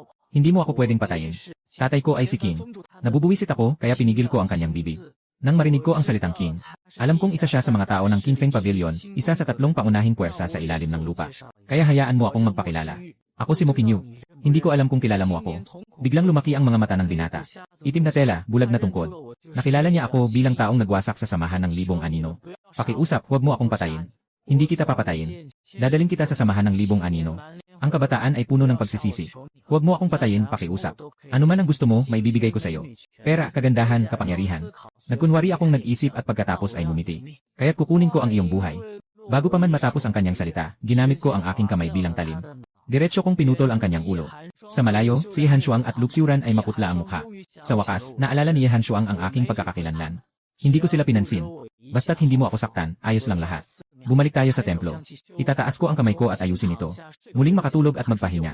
Hanshuang, tara na, umalis na tayo. Huwag na tayong manatili dito. Natatakot ako. Natatakot si Luxiuran. Huwag kang mag-alala. Kung talagang gusto ng nakatatanda na gawin ang anumang bagay sa amin. Sa tingin mo, nandito pa kami. Kung talagang gusto ng nakatatanda na gawin ang anumang bagay sa amin. Sa tingin mo, nandito pa kami. At maaari pa kaming makipagkaibigan sa nakatatanda. Marahil ito na lamang ang pagkakataon. Na makipagkaibigan sa nakatatanda. Kung hindi mo mapapalampas, baka wala ng pagkakataon pa. Pagkatapos ng 2 babae, bumalik sila sa harap ng templo at nakita akong natutulog. Naghahanda ng magsalita si Luxiuran. Pinatigil Ye Hanshuang ang kanyang bibig at nagpasaring. Huwag magulo sa pagtulog ng senior. Sa isang base ng Qingfeng Pavilion. Sino ang pumatay sa aking anak? Isang matandang lalaki ang galit na sigaw. Biglang lumitaw ang isang linya ng teksto sa harap niya. Ako ba ang pumatay, may problema ba? Mo Qingyu. Nang makita ng matandang lalaki ang pangalang ito, biglang nanlambot ang kanyang aura. Hinaplos ang kanyang balbas at naguluhan, sabi niya. May anak ba ako? Parang wala naman akong anak ah. Pumili ng isang bagay mula sa puso. Si Ihan Doble ang naglagay ng barrier. 2 babae ay nakasandal sa pader, nagpapahinga. Ako naman ay mahimbing na natutulog. Kinabukasan, si Ihan Doble ay dinadala si Luxiuran sa labas ng pinto. Naghahanda na. Kung handa na tayo, saka tayo alis. Si Luxiuran ay humarap at kunin ang kanyang espada. Nang makita akong bumangon na may takot sa mukha. Magandang umaga, senior. Nagtataka ako. Parang hindi naman ako kumakain ng tao, di ba? Pero parang gusto kong kainin siya sa itsura niya ngayon. Magandang umaga. Ye Hanshuang ay magalang na nagsabi. Salamat sa tulong mo kahapon, senior. Nagpapasalamat ang maliit na babae dito.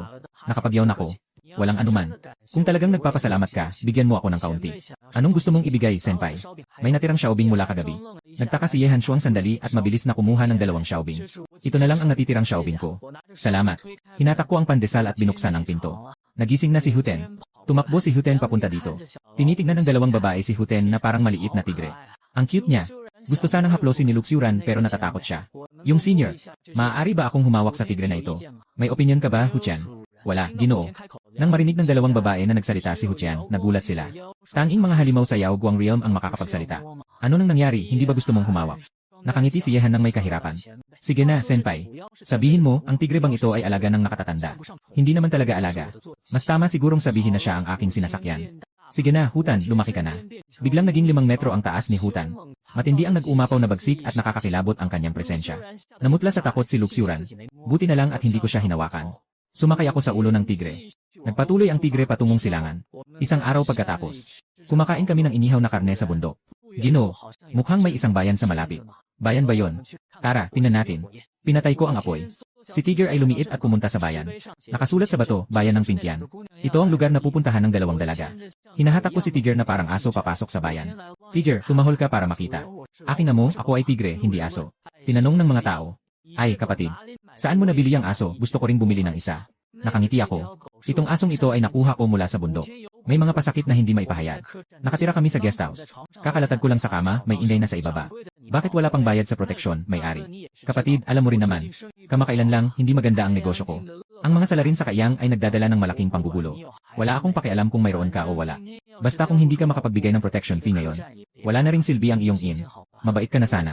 Wala talaga akong ganong pera ngayon. Sa ilang araw din, siguradong meron. Dahil wala kang pera. Gamitin mo na lang ang asawa mo para pambayad utang.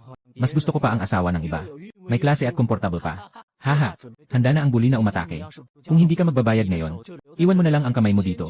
Sa isang kritikal na sandali, ang masamang tao ay naitapon palayo. Dumating sina Yihan Shuang at Luxuran. Halos nahuli na sila. Hinawakan ng masamang tao ang kanyang dugong noo. Agad na iniwan ang kanyang mga kasama at tumakas. Ang mga kasama ay pinatay ni Yihan Shuang sa isang saksak. Si Luxuran ay tumakbo palabas upang habulin siya.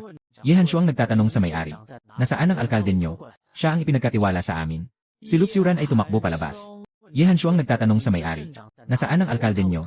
Siya ang ipinagkatiwala sa amin. Pinuntahan ng may-ari si Kong Yulong sa bahay. Kong Yulong, yumuko. Nakilala ko ang mataas na Diyos. Walang dahilan para ganyan ang alkalde. Narito kami upang tapusin ang misyon. Maaari mo bang sabihin sa akin ang tungkol sa sitwasyon ng bayan? Si Luxuran ay bumaba mula sa langit na may seryosong anyo.